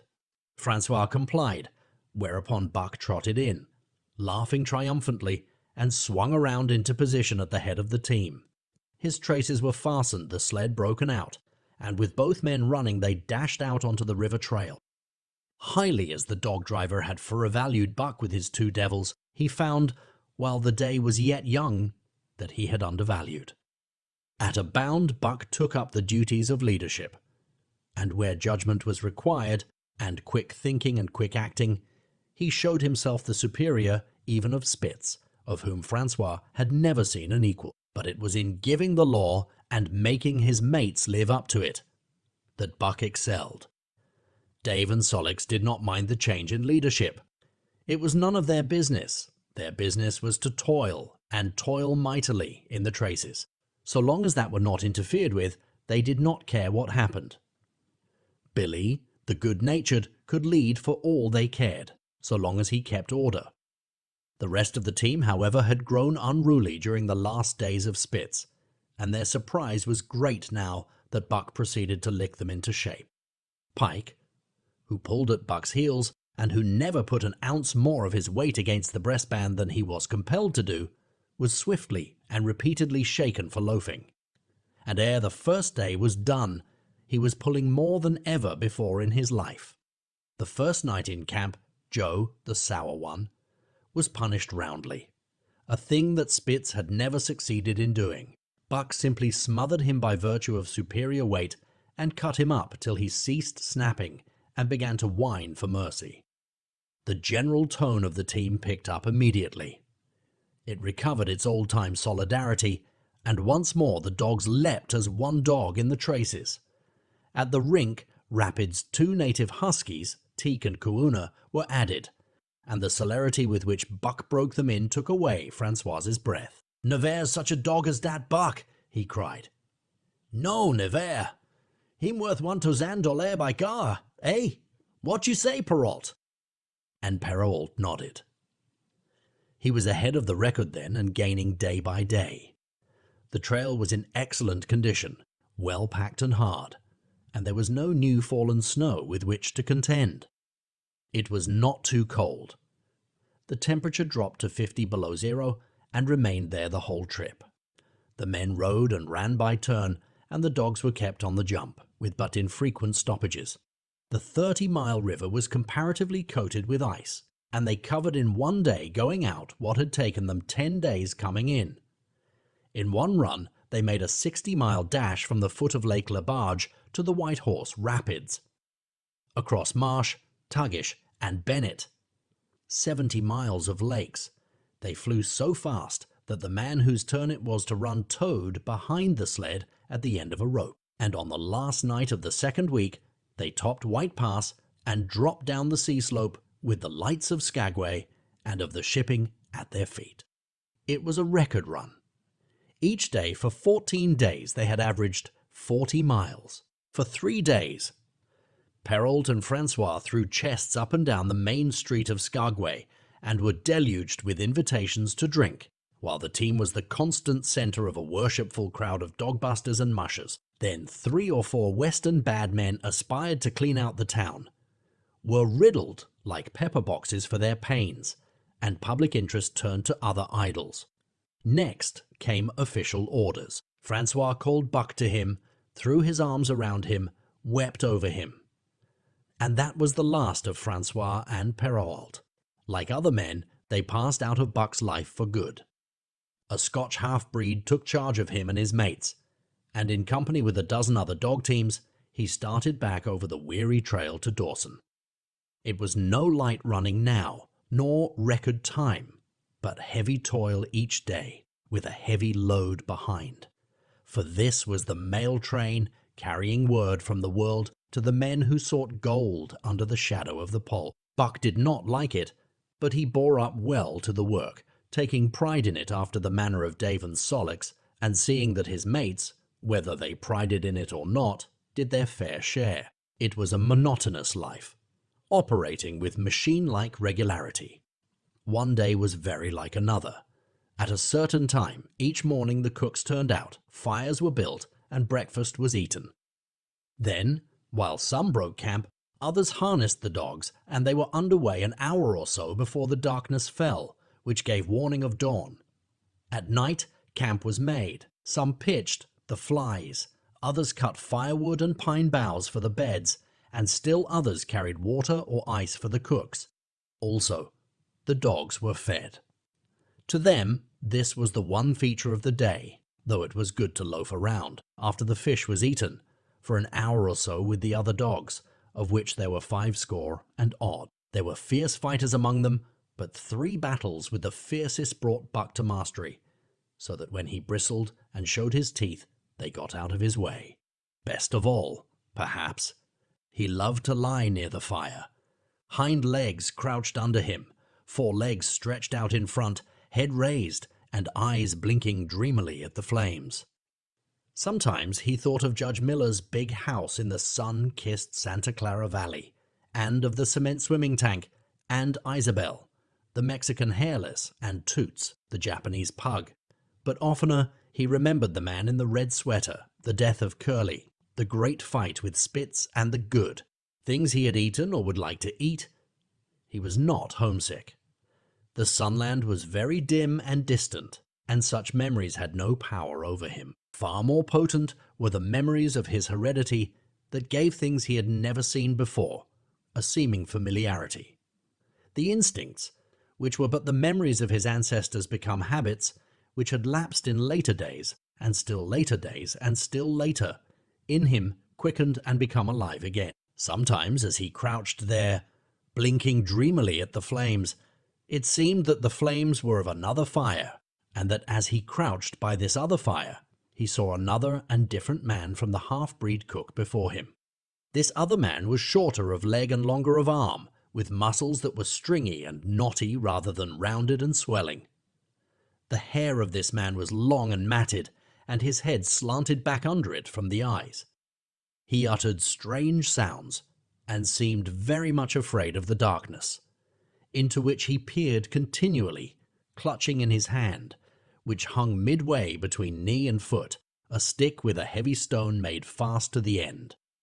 He was all but naked, a ragged and fire-scorched skin hanging part way down his back, but on his body there was much hair. In some places across the chest and shoulders and down the outside of the arms and thighs, it was matted into almost a thick fur. He did not stand erect, but with trunk inclined forward from the hips, on legs that bent at the knees. About his body there was a peculiar springiness or resiliency, almost cat-like, and a quick alertness, as of one who lived in perpetual fear of things seen and unseen. At other times this hairy man squatted by the fire with head between his legs, and slept.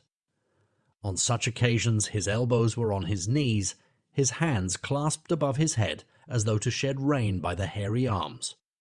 And beyond that fire, in the circling darkness, Buck could see many gleaming coals, 2 by 2, always 2 by 2, which he knew to be the eyes of great beasts of prey, and he could hear the crashing of their bodies through the undergrowth and the noises they made in the night.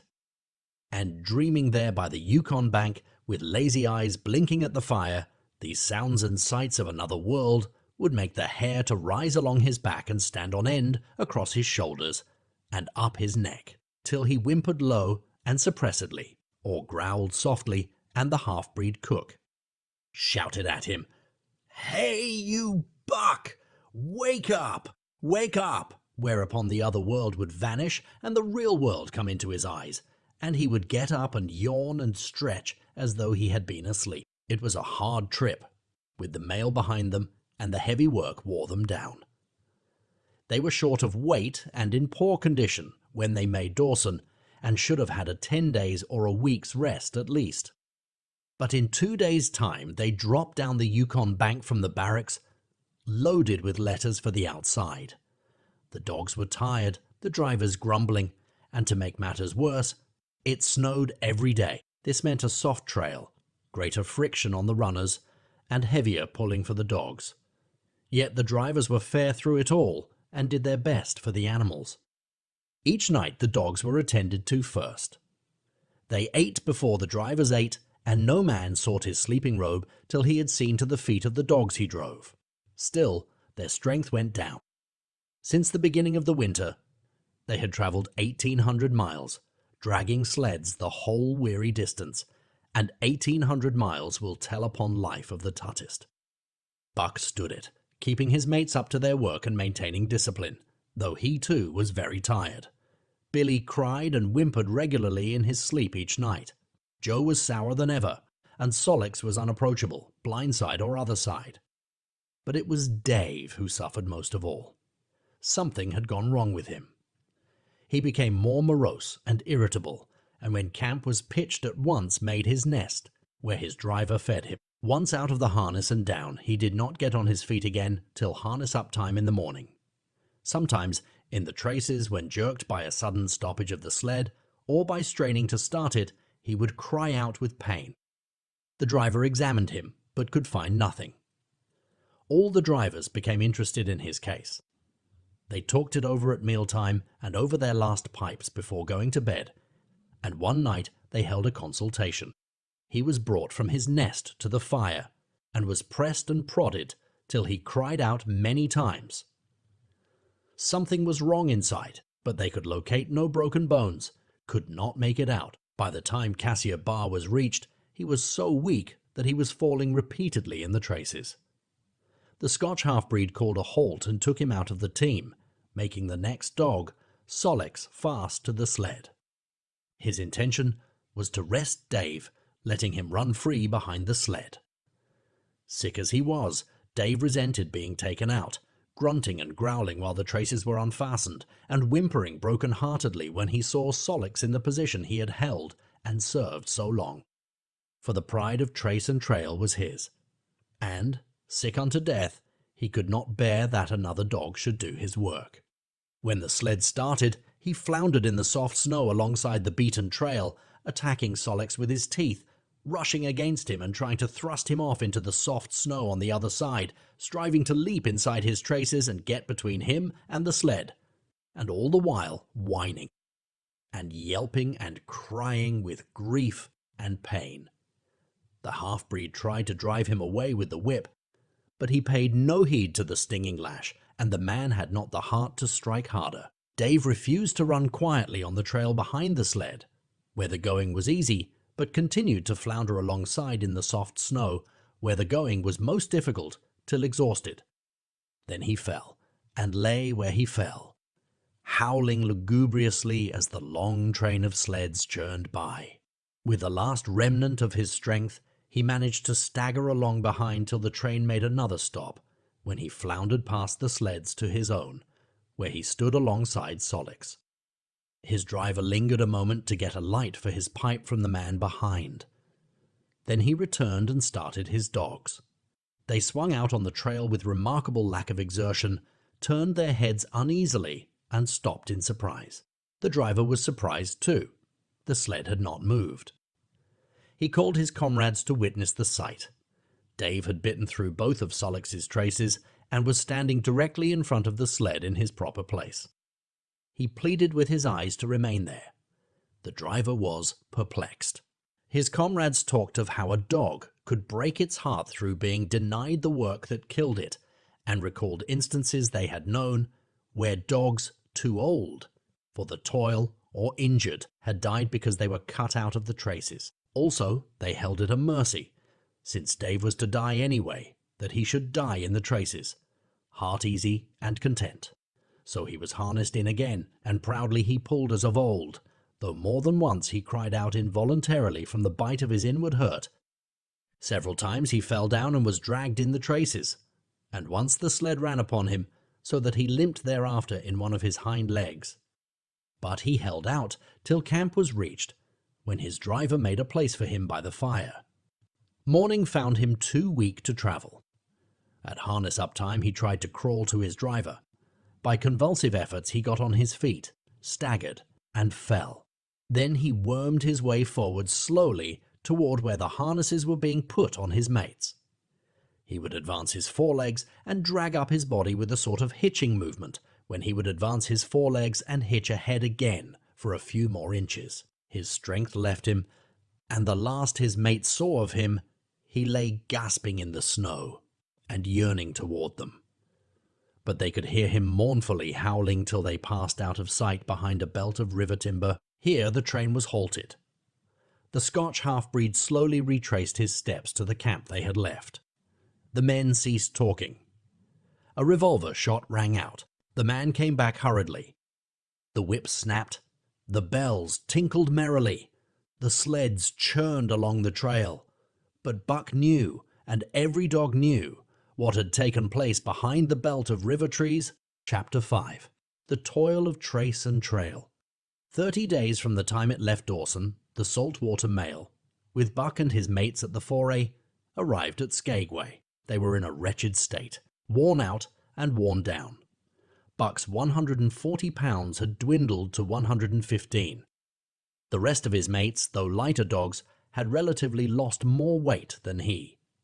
Pike, the malingerer who, in his lifetime of deceit, had often successfully feigned a hurt leg, was now limping in earnest. Solix was limping, and Dub was suffering from a wrenched shoulder blade. They were all terribly footsore. No spring or rebound was left in them. Their feet fell heavily on the trail, jarring their bodies and doubling the fatigue of a day's travel. There was nothing the matter with them except that they were dead tired. It was not the dead tiredness that comes through brief and excessive effort, from which recovery is a matter of hours. But it was the dead tiredness that comes through the slow and prolonged strength drainage of months of toil. There was no power of recuperation left, no reserve strength to call upon. It had been all used, the last least bit of it. Every muscle, every fiber, every cell was tired, dead tired. And there was reason for it. In less than 5 months, they had traveled 2,500 miles, during the last 1,800 of which they had had but 5 days' rest. When they arrived at Skagway, they were apparently on their last legs. They could barely keep the traces taut, and on the down grades just managed to keep out of the way of the sled. "Mush on, poor sore feets," the driver encouraged them as they tottered down the main street of Skagway. "Dis is de last. Den we get one long res." For sure, one bully long res. The drivers confidently expected a long stopover. Themselves, they had covered 1,200 miles with 2 days' rest, and in the nature of reason and common justice, they deserved an interval of loafing. But so many were the men who had rushed into the Klondike, and so many were the sweethearts, wives, and kin that had not rushed in, that the congested mail was taking on alpine proportions. Also, there were official orders. Fresh batches of Hudson Bay dogs were to take the places of those worthless for the trail. The worthless ones were to be got rid of, and since dogs count for little against dollars, they were to be sold. 3 days passed, by which time Buck and his mates found how really tired and weak they were. Then, on the morning of the 4th day, 2 men from the States came along and bought them, harness and all, for a song. The men addressed each other as Hal and Charles. Charles was a middle-aged, lightish-colored man with weak and watery eyes and a mustache that twisted fiercely and vigorously up, giving the lie to the limply drooping lip it concealed. Hal was a youngster of 19 or 20, with a big Colt's revolver and a hunting knife strapped about him on a belt that fairly bristled with cartridges. This belt was the most salient thing about him. It advertised his callowness, a callowness, sheer and unutterable. Both men were manifestly out of place, and why such as they should adventure the north is part of the mystery of things that passes understanding. Buck heard the chaffering, saw the money pass between the man and the government agent, and knew that the Scotch half-breed and the mail train drivers were passing out of his life on the heels of Perrault and Francois and the others who had gone before. When driven with his mates to the new owner's camp, Buck saw a slipshod and slovenly affair, tent half-stretched, dishes unwashed, everything in disorder. Also, he saw a woman. Mercedes the men called her. She was Charles's wife and Hal's sister. A nice family party. Buck watched them apprehensively as they proceeded to take down the tent and load the sled. There was a great deal of effort about their manner, but no businesslike method. The tent was rolled into an awkward bundle 3 times as large as it should have been. The tin dishes were packed away, unwashed. Mercedes continually fluttered in the way of her men and kept up an unbroken chattering of remonstrance and advice. When they put a clothes sack on the front of the sled, she suggested it should go on the back. And when they had put it on the back and covered it over with a couple of other bundles, she discovered overlooked articles which could abide nowhere else but in that very sack, and they unloaded again. 3 men from a neighboring tent came out and looked on, grinning and winking at one another. "You've got a right smart load as it is," said one of them, "and it's not me should tell you your business, but I wouldn't tote that tent along if I was you." "Undreamed of!" cried Mercedes, throwing up her hands in dainty dismay. "However in the world could I manage without a tent?" "It's springtime, and you won't get any more cold weather," the man replied. She shook her head decidedly, and Charles and Hal put the last odds and ends on top the mountainous load. "Think it'll ride?" one of the men asked. "Why shouldn't it?" Charles demanded rather shortly. "Oh, that's all right. That's all right," the man hastened meekly to say. "I was just a-wondering, that is all." It seemed a mite top-heavy. Charles turned his back and drew the lashings down as well as he could, which was not in the least well. "And of course the dogs can hike along all day with that contraption behind them," affirmed a second of the men. "Certainly," said Hal, with freezing politeness, taking hold of the gee-pole with one hand and swinging his whip from the other. "Mush!" he shouted. "Mush on there!" The dogs sprang against the breastbands, strained hard for a few moments, then relaxed. They were unable to move the sled. "The lazy brutes, I'll show them!" he cried, preparing to lash out at them with the whip. But Mercedes interfered, crying, "Oh, Hale, you mustn't," as she caught hold of the whip and wrenched it from him. "The poor dears! Now you must promise you won't be harsh with them for the rest of the trip, or I won't go a step." "Precious lot you know about dogs," her brother sneered, "and I wish you'd leave me alone. They're lazy, I tell you, and you've got to whip them to get anything out of them. That's their way. You ask anyone. Ask one of those men." Mercedes looked at them imploringly, untold repugnance, at sight of pain written in her pretty face. "They're weak as water, if you want to know," came the reply from one of the men. "Plumb tuckered out, that's what's the matter. They need a rest." "Rest be blanked," said Hal, with his beardless lips, and Mercedes said, "Oh," in pain and sorrow at the oath. But she was a clannish creature, and rushed at once to the defense of her brother. "Never mind that man," she said pointedly. "You're driving our dogs, and you do what you think best with them." Again, Hal's whip fell upon the dogs. They threw themselves against the breastbands, dug their feet into the packed snow, got down low to it, and put forth all their strength. The sled held as though it were an anchor. After 2 efforts, they stood still, panting. The whip was whistling savagely when once more Mercedes interfered. She dropped on her knees before Buck with tears in her eyes and put her arms around his neck. "You poor, poor dears," she cried sympathetically. "Why don't you pull hard? Then you wouldn't be whipped." Buck did not like her, but he was feeling too miserable to resist her, taking it as part of the day's miserable work. One of the onlookers, who had been clenching his teeth to suppress hot speech, now spoke up. "It's not that I care a whoop what becomes of you, but for the dogs' sakes, I just want to tell you, you can help them a mighty lot by breaking out that sled. The runners are froze fast. Throw your weight against the gee-pole, right and left, and break it out." A 3rd time the attempt was made, but this time, following the advice, Hal broke out the runners, which had been frozen to the snow.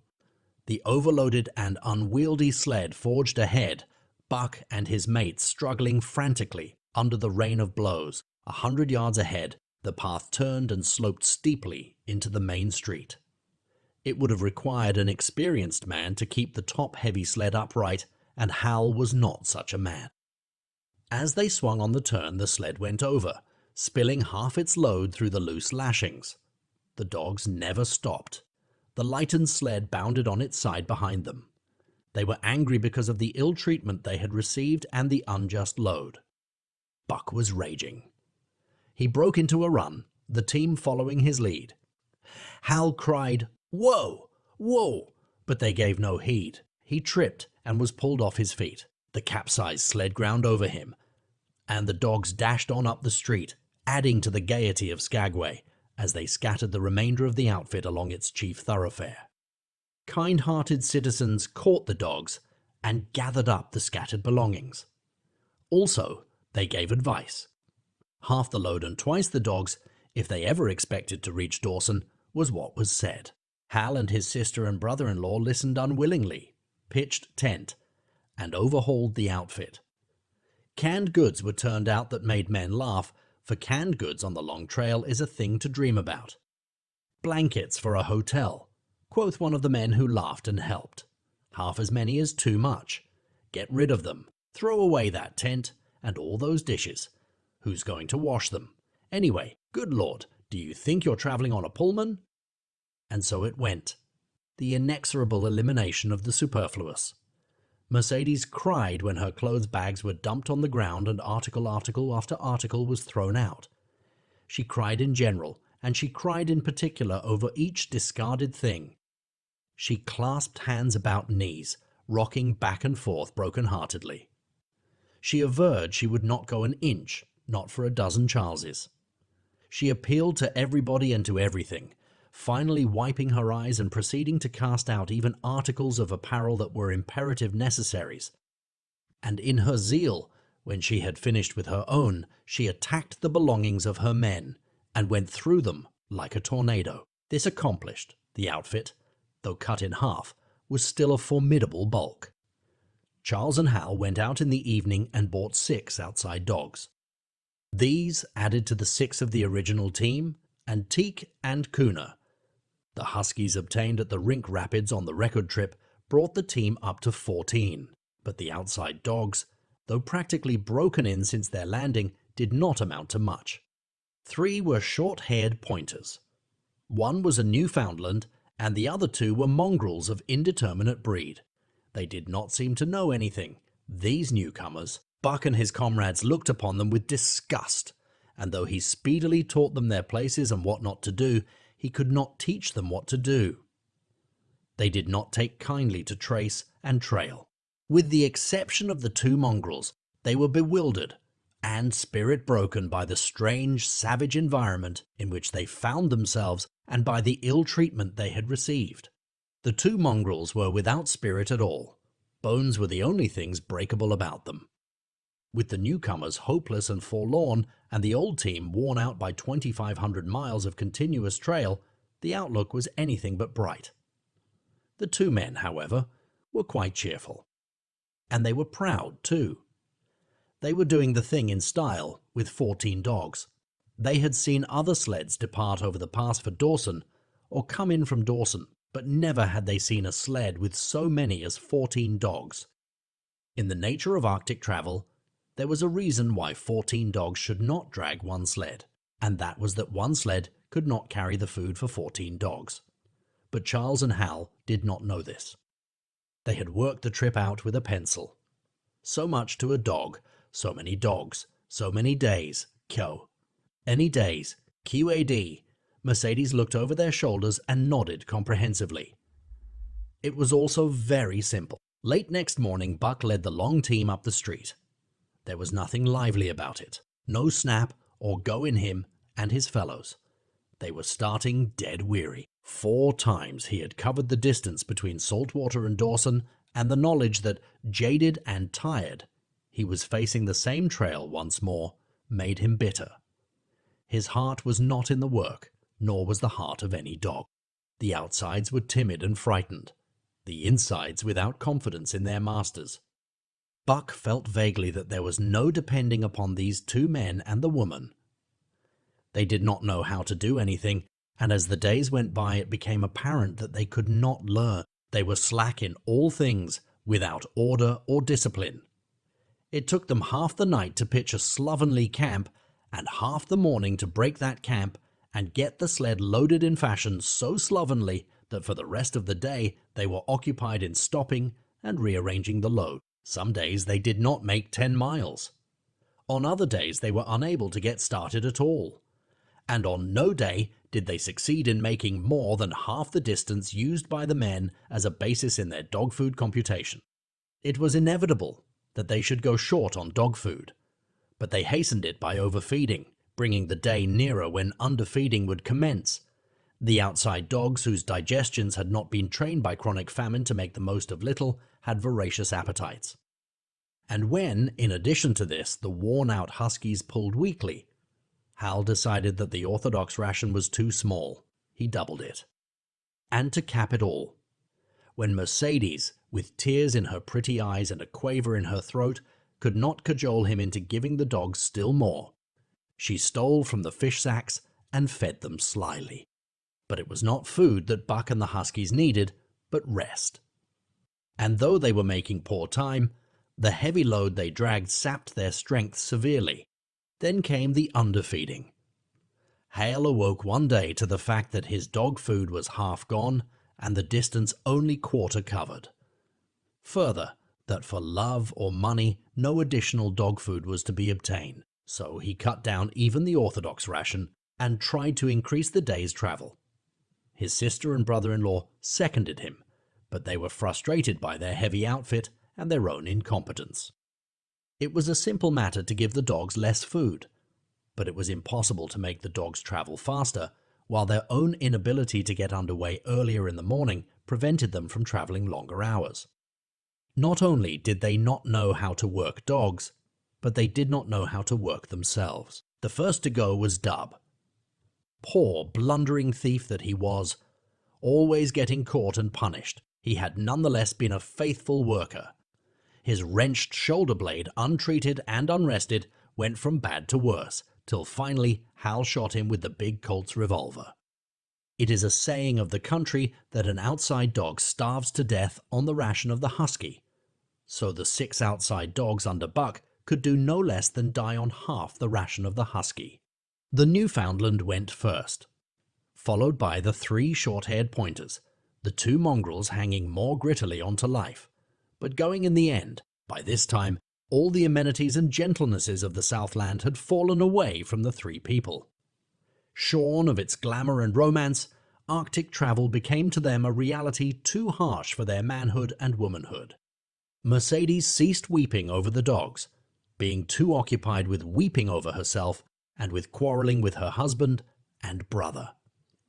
To quarrel was the one thing they were never too wary to do. Their irritability arose out of their misery, increased with it, doubled upon it, outdistanced it.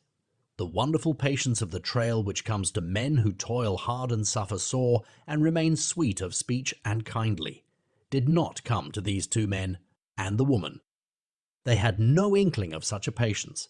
They were stiff and in pain. Their muscles ached, their bones ached, their very hearts ached, and because of this they became sharp of speech, and hard words were first on their lips in the morning and last at night. Charles and Hal wrangled whenever Mercedes gave them a chance. It was the cherished belief of each that he did more than his share of the work, and neither forbore to speak this belief at every opportunity. Sometimes Mercedes sided with her husband, sometimes with her brother. The result was a beautiful and unending family quarrel, starting from a dispute as to which should chop a few sticks for the fire. A dispute which concerned only Charles and Hale presently would be lugged in the rest of the family, fathers, mothers, uncles, cousins, people thousands of miles away, and some of them dead, that Hal's views on art, or the sort of society plays his mother's brother wrote, should have anything to do with the chopping of a few sticks of firewood. Passes comprehension. Nevertheless, the quarrel was as likely to tend in that direction as in the direction of Charles's political prejudices. And that Charles's sister's tale-bearing tongue should be relevant to the building of a Yukon fire was apparent only to Mercedes. who disburdened herself of copious opinions upon that topic, and incidentally upon a few other traits unpleasantly peculiar to her husband's family. In the meantime, the fire remained unbuilt, the camp half-pitched, and the dogs unfed. Mercedes nursed a special grievance. The grievance of sex. She was pretty and soft and had been chivalrously treated all her days.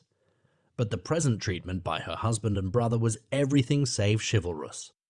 It was her custom to be helpless. They complained. Upon which impeachment of what to her was her most essential sex prerogative, she made their lives unendurable. She no longer considered the dogs, and because she was sore and tired, she persisted in riding on the sled.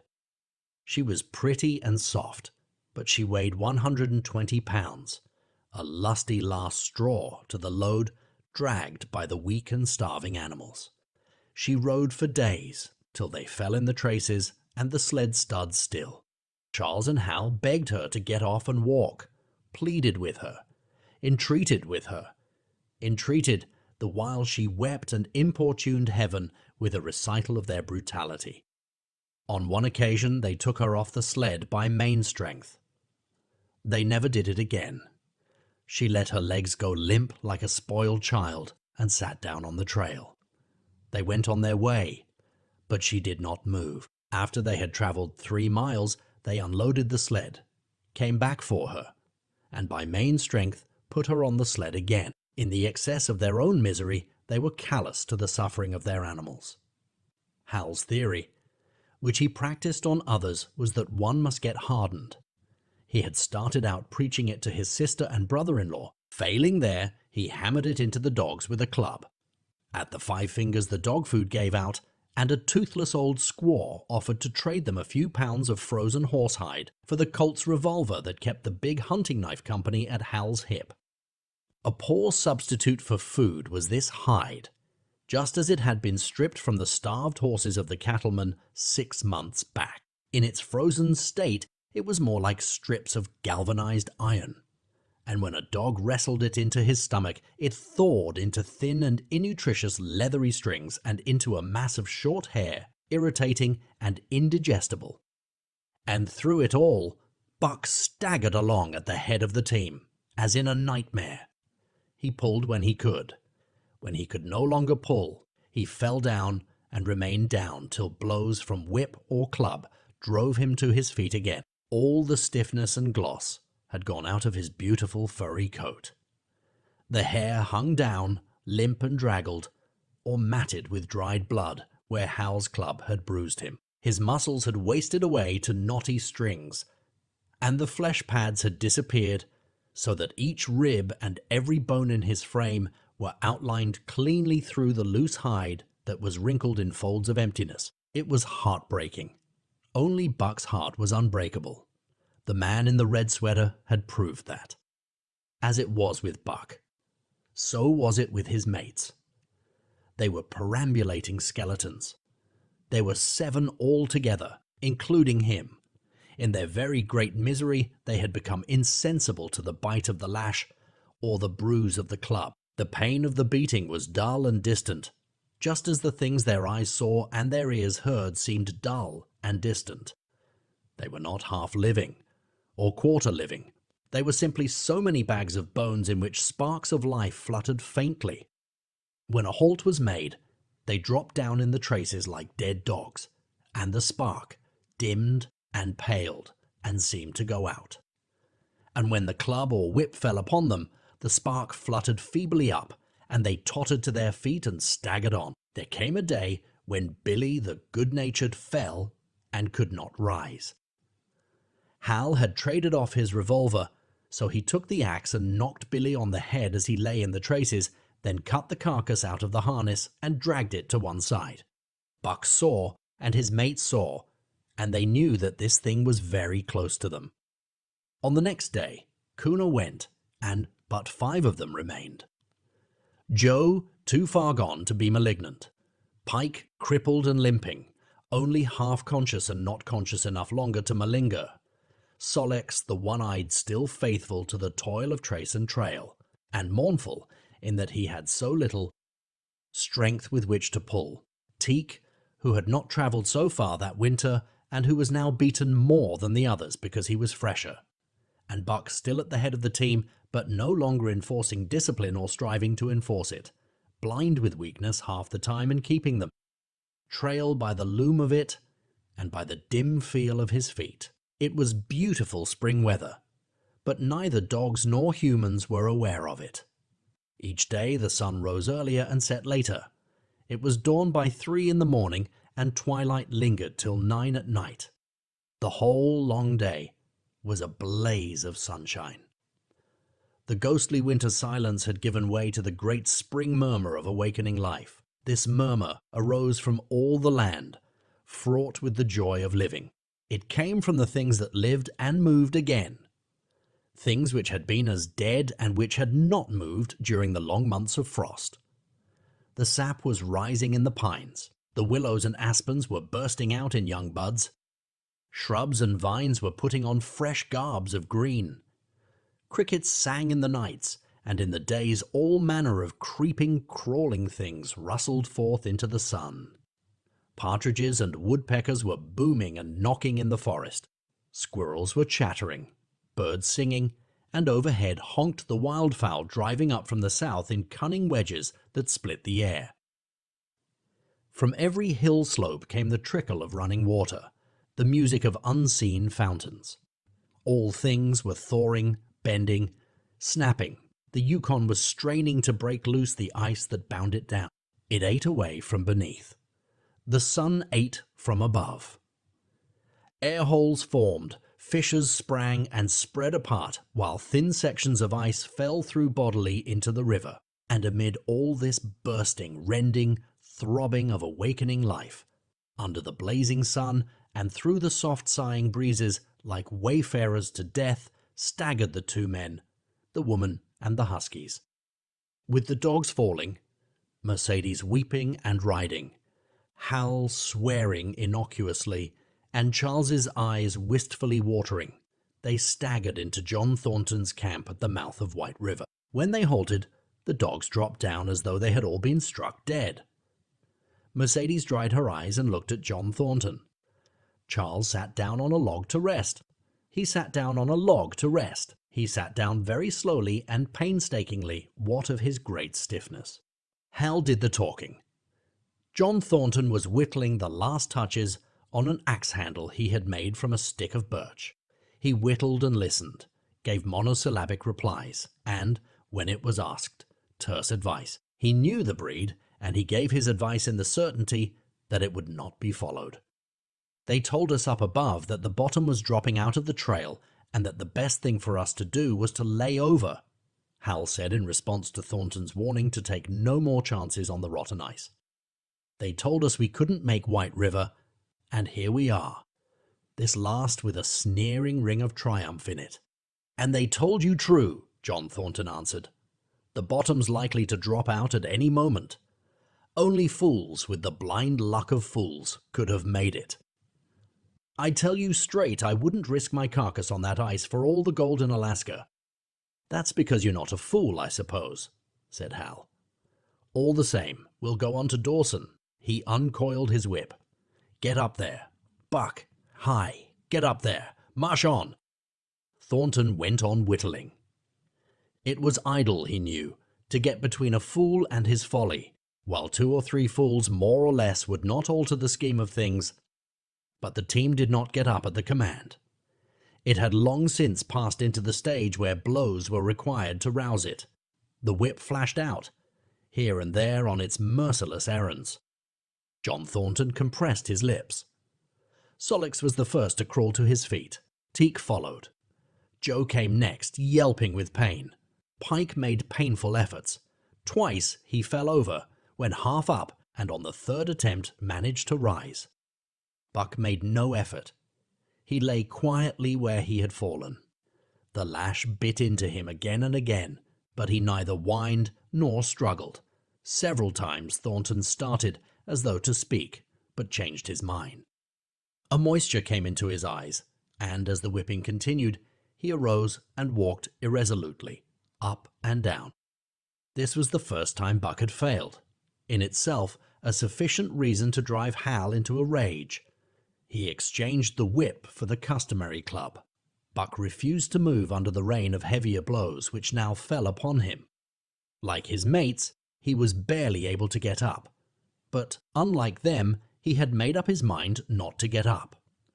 He had a vague feeling of impending doom. This had been strong upon him when he pulled into the bank, and it had not departed from him. What of the thin and rotten ice he had felt under his feet all day? It seemed that he sensed disaster close at hand, out there ahead on the ice where his master was trying to drive him. He refused to stir. So greatly had he suffered, and so far gone was he, that the blows did not hurt much. And as they continued to fall upon him, the spark of life within flickered and went down. It was nearly out. He felt strangely numb, as though from a great distance he was aware that he was being beaten. The last sensations of pain left him. He no longer felt anything, though very faintly he could hear the impact of the club upon his body. But it was no longer his body. It seemed so far away. And then, suddenly, without warning, uttering a cry that was inarticulate and more like the cry of an animal, John Thornton sprang upon the man who wielded the club. Hal was hurled backward, as though struck by a falling tree. Mercedes screamed. Charles looked on wistfully, wiped his watery eyes, but did not get up because of his stiffness. John Thornton stood over Buck, struggling to control himself, too convulsed with rage to speak. "If you strike that dog again, I'll kill you," he at last managed to say in a choking voice. "It's my dog," Hale replied, wiping the blood from his mouth as he came back. "Get out of my way, or I'll fix you. I'm going to Dawson." Thornton stood between him and Buck, and evinced no intention of getting out of the way. Hal drew his long hunting knife. Mercedes screamed, cried, laughed, and manifested the chaotic abandonment of hysteria. Thornton rapped Hal's knuckles with the axe handle, knocking the knife to the ground. He rapped his knuckles again as he tried to pick it up. Then he stooped, picked it up himself, and with 2 strokes cut Buck's traces. Hal had no fight left in him. Besides, his hands were full with his sister, or his arms rather, while Buck was too near dead to be of further use in hauling the sled. A few minutes later they pulled out from the bank and down the river. Buck heard them go and raised his head to see. Pike was leading. Solix was at the wheel, and between were Joe and Teak. They were limping and staggering. Mercedes was riding the loaded sled, Hal guided at the G-pole, and Charles stumbled along in the rear. As Buck watched them, Thornton knelt beside him and with rough, kindly hands searched for broken bones. By the time his search had disclosed nothing more than many bruises and a state of terrible starvation, the sled was a quarter of a mile away. Dog and man watched it crawling along over the ice.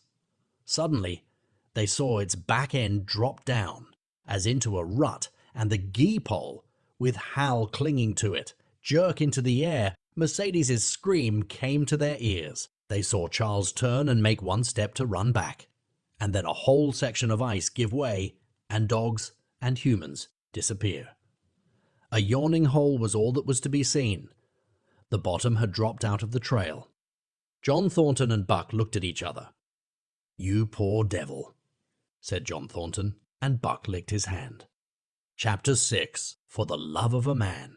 When John Thornton froze his feet in the previous December, his partners had made him comfortable and left him to get well, going on themselves up the river to get out a raft of saw logs for Dawson. He was still limping slightly at the time he rescued Buck, but with the continued warm weather, even the slight limp left him. And here, lying by the riverbank through the long spring days, watching the running water, listening lazily to the songs of birds and the hum of nature, Buck slowly won back his strength. A rest comes very good after one has traveled 3,000 miles, and it must be confessed that Buck waxed lazy as his wounds healed. His muscles swelled out, and the flesh came back to cover his bones. For that matter, they were all loafing. Buck, John Thornton, and Skeet and Nig, waiting for the raft to come that was to carry them down to Dawson. Skeet was a little Irish setter who early made friends with Buck, who, in a dying condition, was unable to resent her first advances. She had the doctor trait, which some dogs possess. And as a mother cat washes her kittens, so she washed and cleansed Buck's wounds. Regularly, each morning after he had finished his breakfast, she performed her self-appointed task, till he came to look for her ministrations as much as he did for Thornton's. Nig, equally friendly, though less demonstrative, was a huge black dog, half bloodhound and half deerhound, with eyes that laughed and a boundless good nature. To Buck's surprise, these dogs manifested no jealousy toward him. They seemed to share the kindliness and largeness of John Thornton. As Buck grew stronger, they enticed him into all sorts of ridiculous games, in which Thornton himself could not forbear to join. And in this fashion, Buck romped through his convalescence and into a new existence. Love, genuine passionate love, was his for the first time. This he had never experienced at Judge Miller's down in the sun-kissed Santa Clara Valley. With the Judge's sons, hunting and tramping, it had been a working partnership, with the Judge's grandsons a sort of pompous guardianship, and with the Judge himself a stately and dignified friendship. But love that was feverish and burning, that was adoration. That was adoration. That was madness it had taken John Thornton to arouse. This man had saved his life, which was something.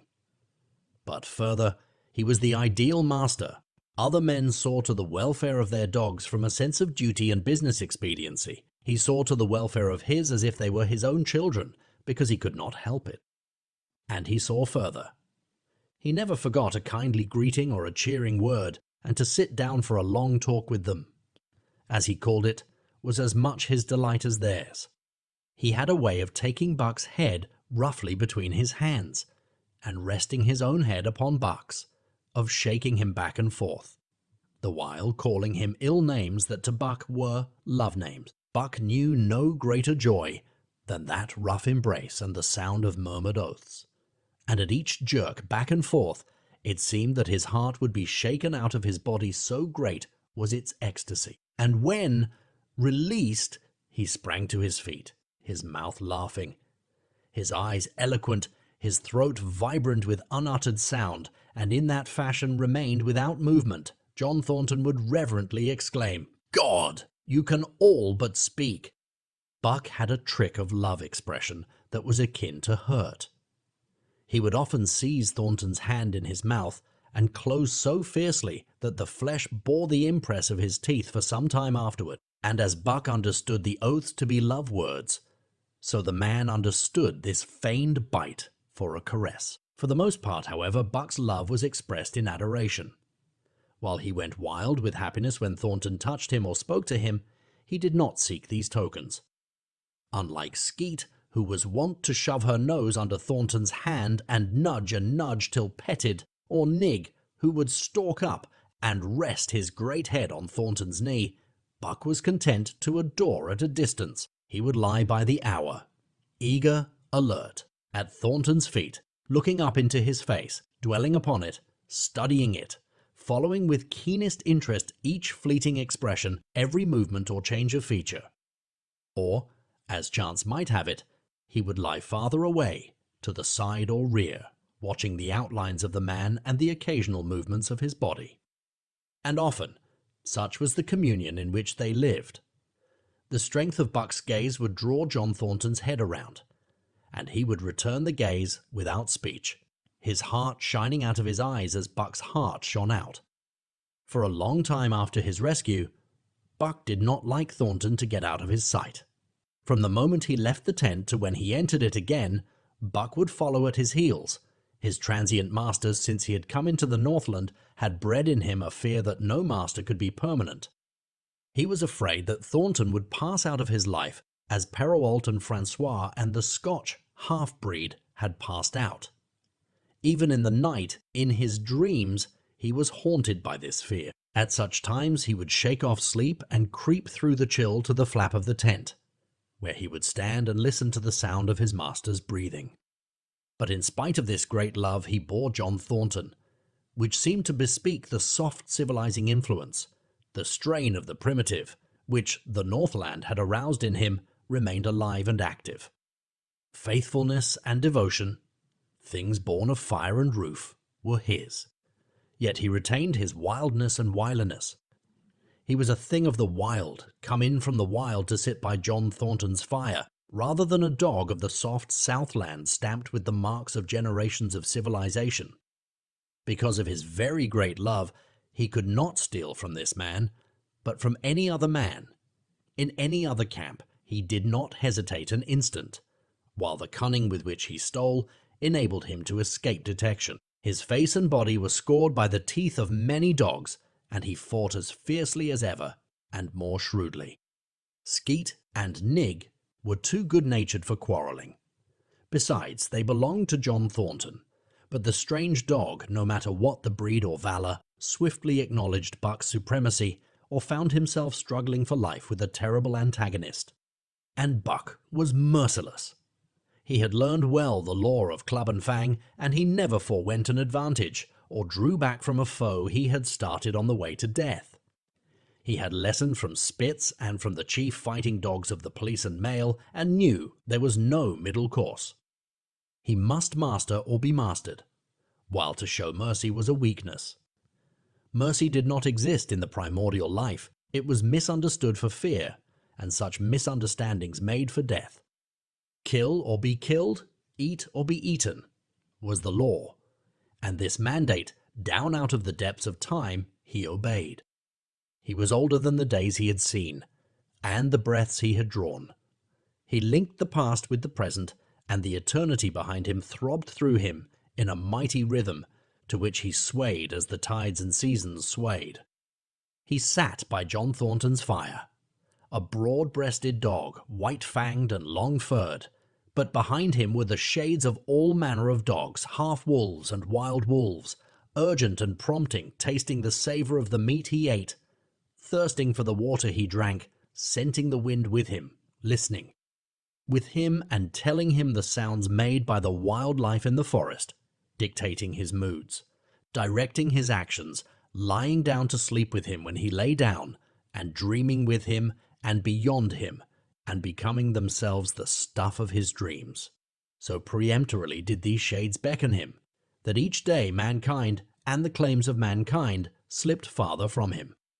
Deep in the forest a call was sounding, and as often as he heard this call, mysteriously thrilling and luring, he felt compelled to turn his back upon the fire and the beaten earth around it, and to plunge into the forest, and on, he knew not where or why, nor did he wonder where or why.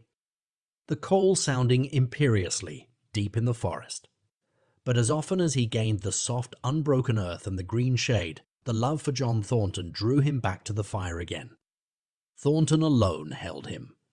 The rest of mankind was as nothing.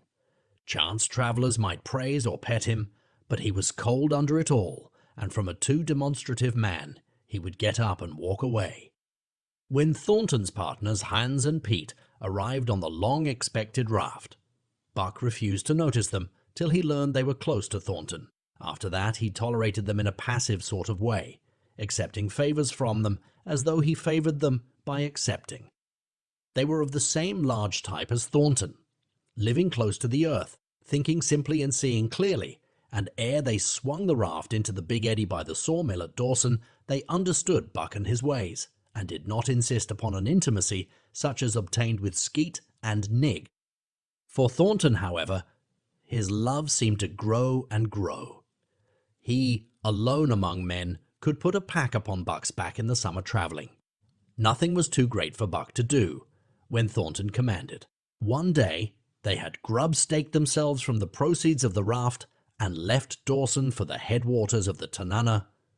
The men and dogs were sitting on the crest of a cliff which fell away straight down to naked bedrock 300 feet below. John Thornton was sitting near the edge, Buck at his shoulder.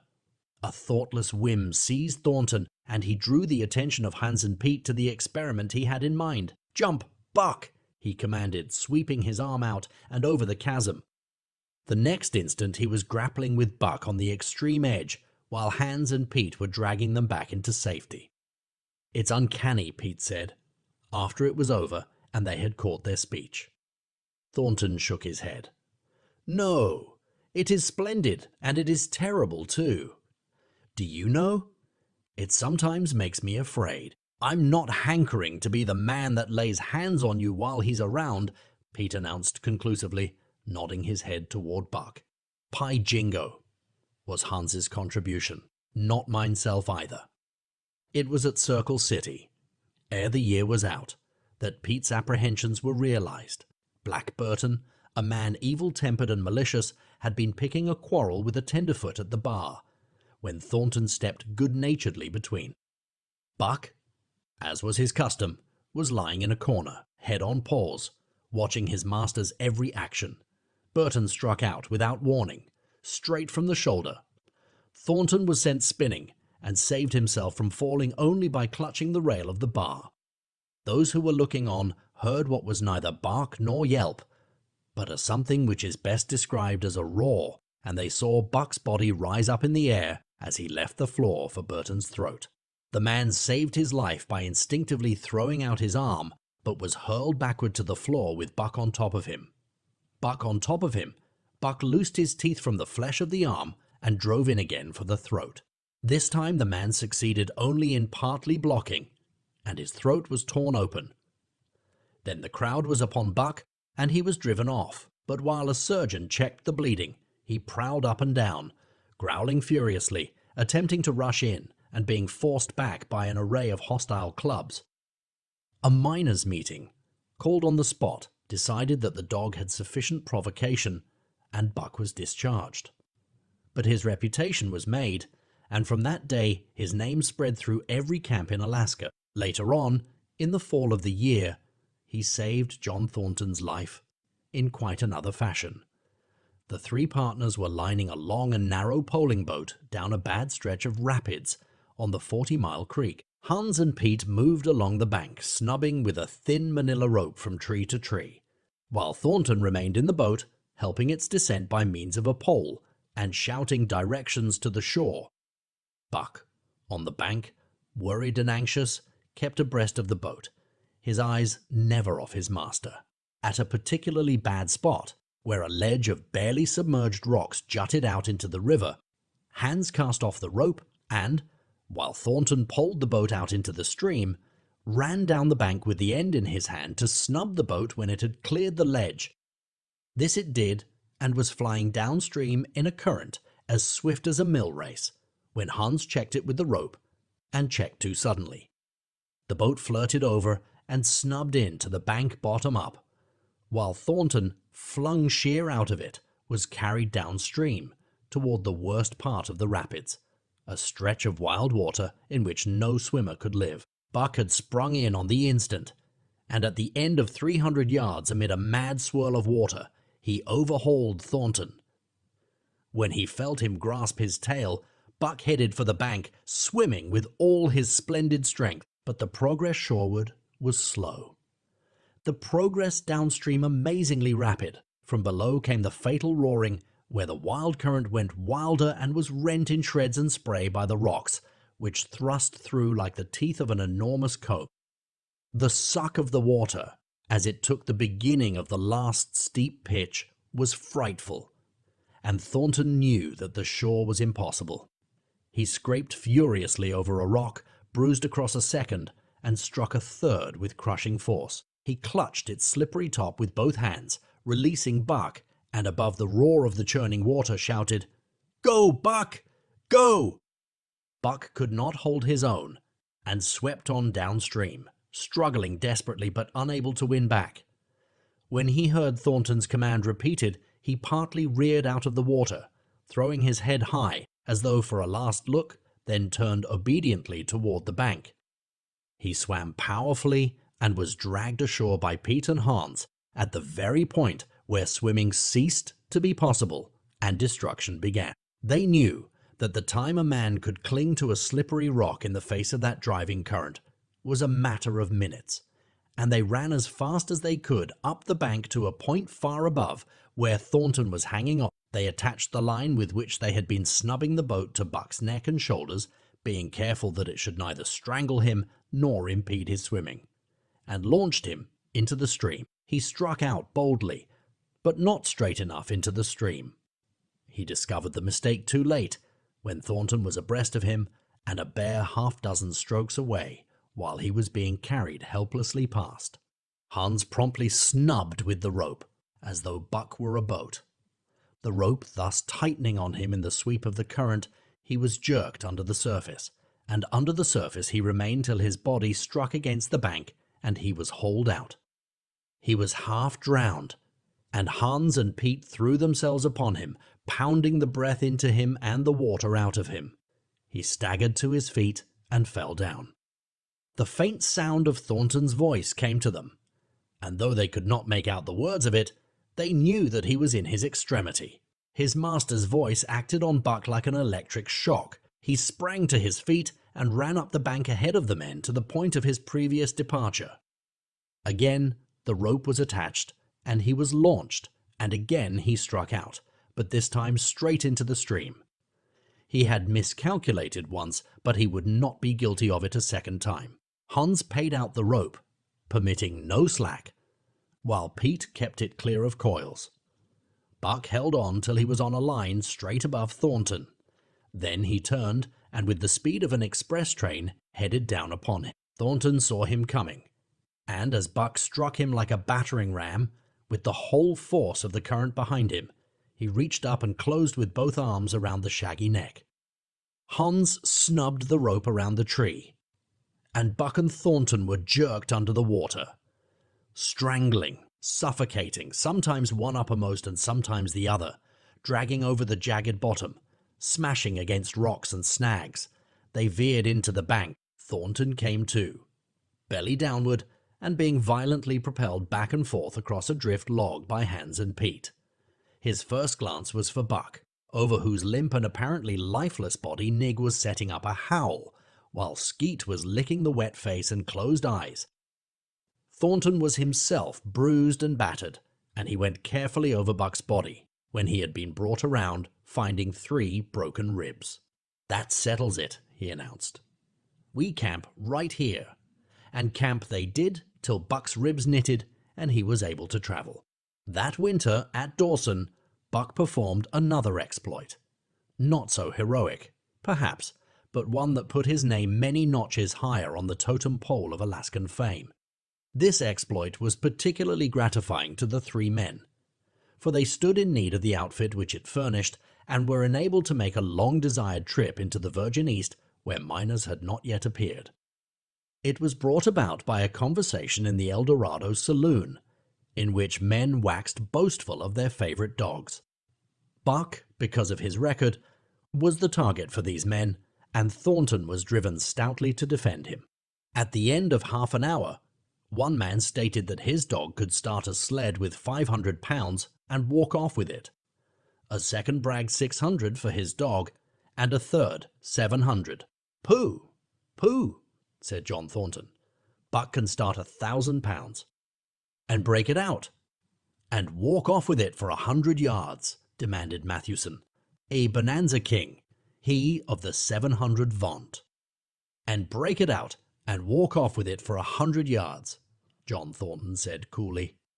"Well," Mathewson said slowly and deliberately, so that all could hear, "I've got $1,000 that says he can't, and there it is." So saying, he slammed a sack of gold dust of the size of a bologna sausage down upon the bar. Nobody spoke. Thornton's bluff, if bluff it was, had been called. He could feel a flush of warm blood creeping up his face. His tongue had tricked him. He did not know whether Buck could start 1,000 pounds, 1/2 ton. The enormousness of it appalled him. He had great faith in Buck's strength and had often thought him capable of starting such a load, but never, as now, had he faced the possibility of it, the eyes of a dozen men fixed upon him, silent and waiting. Further, he had no $1,000, nor had Hans or Pete. "I've got a sled standing outside now with 20 50-pound sacks of flour on it," Mathewson went on with brutal directness. "So don't let that hinder you." Thornton did not reply. He did not know what to say. He glanced from face to face in the absent way of a man who has lost the power of thought and is seeking somewhere to find the thing that will start it going again. The face of Jim O'Brien, a mastodon king and old-time comrade, caught his eyes. It was as a cue to him, seeming to rouse him to do what he would never have dreamed of doing. "Can you lend me 1,000?" he asked, almost in a whisper. "Sure," answered O'Brien, thumping down a plethoric sack by the side of Mathewson's. "Though it's little faith I'm having, John, that the beast can do the trick." The El Dorado emptied its occupants into the street to see the test. The tables were deserted, and the dealers and gamekeepers came forth to see the outcome of the wager and to lay odds. Several hundred men, furred and mittened, banked around the sled within easy distance. Mathewson's sled, loaded with 1,000 pounds of flour, had been standing for a couple of hours, and in the intense cold it was 60 below zero. The runners had frozen fast to the hard-packed snow. Men offered odds of 2 to 1 that Buck could not budge the sled. A quibble arose concerning the phrase breakout. O'Brien contended it was Thornton's privilege to knock the runners loose, leaving Buck to break it out from a dead standstill. Mathewson insisted that the phrase included breaking the runners from the frozen grip of the snow. A majority of the men who had witnessed the making of the bet decided in his favor, whereat the odds went up to 3 to 1 against Buck. There were no takers. Not a man believed him capable of the feat. Thornton had been hurried into the wager, heavy with doubt, and now that he looked at the sled itself, the concrete fact, with the regular team of 10 dogs curled up in the snow before it, the more impossible the task appeared. Mathewson waxed jubilant. 3 to 1, he proclaimed. "I'll lay you another 1,000 at that figure, Thornton. What do you say?" Thornton's doubt was strong in his face, but his fighting spirit was aroused. The fighting spirit that soars above odds fails to recognize the impossible and is deaf to all save the clamor for battle. He called Hans and Pete to him. Their sacks were slim, and with his own the 3 partners could rake together only $200. In the ebb of their fortunes, this sum was their total capital, yet they laid it unhesitatingly against Mathewson's 600. The team of 10 dogs was unhitched, and Buck, with his own harness, was put into the sled. He had caught the contagion of the excitement, and he felt that in some way he must do a great thing for John Thornton. Murmurs of admiration at his splendid appearance went up. He was in perfect condition, without an ounce of superfluous flesh, and the 150 pounds that he weighed were so many pounds of grit and virility. His furry coat shone with the sheen of silk. Down the neck and across the shoulders, his mane, in repose as it was, half bristled and seemed to lift with every movement, as though excess of vigor made each particular hair alive and active.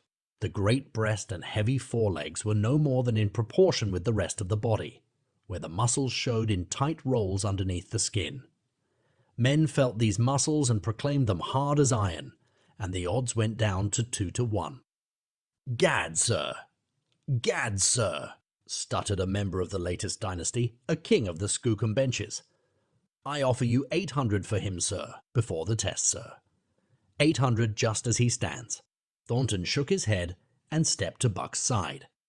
"You must stand off from him," Mathewson protested.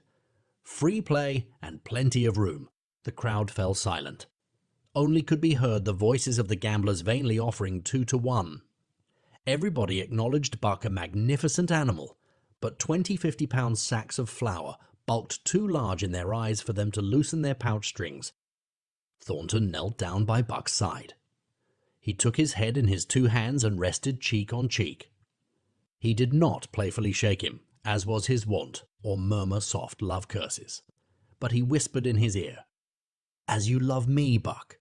As you love me," was what he whispered. Buck whined with suppressed eagerness. The crowd was watching curiously. The affair was growing mysterious. It seemed like a conjuration. As Thornton got to his feet, Buck seized his mittened hand between his jaws, pressing in with his teeth and releasing slowly, half reluctantly. It was the answer, in terms not of speech, but of love. Thornton stepped well back. "Now, Buck," he said. Buck tightened the traces, then slacked them for a matter of several inches. It was the way he had learned. "Gee!" Thornton's voice rang out, sharp in the tense silence. Buck swung to the right, ending the movement in a plunge that took up the slack and with a sudden jerk arrested his 150 pounds.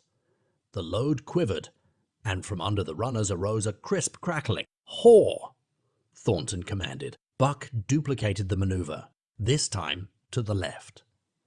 The crackling turned into a snapping, the sled pivoting, and the runners slipping and grating several inches to the side. The sled was broken out. Men were holding their breaths, intensely unconscious of the fact. Now mush. Thornton's command cracked out like a pistol shot. Buck threw himself forward, tightening the traces with a jarring lunge. His whole body was gathered compactly together in the tremendous effort, the muscles writhing and knotting like live things under the silky fur. His great chest was low to the ground, his head forward and down, while his feet were flying like mad, the claws scarring the hard-packed snow in parallel grooves. The sled swayed and trembled, half-started forward. One of his feet slipped, and one man groaned aloud. Then the sled lurched ahead in what appeared a rapid succession of jerks, though it never really came to a dead stop again. 1/2 inch, 2 inches. The jerks perceptibly diminished. As the sled gained momentum, he caught them up till it was moving steadily along. Men gasped and began to breathe again, unaware that for a moment they had ceased to breathe. Thornton was running behind, encouraging Buck with short, cheery words. The distance had been measured off, and as he neared the pile of firewood which marked the end of the 100 yards, a cheer began to grow and grow, which burst into a roar as he passed the firewood and halted at command.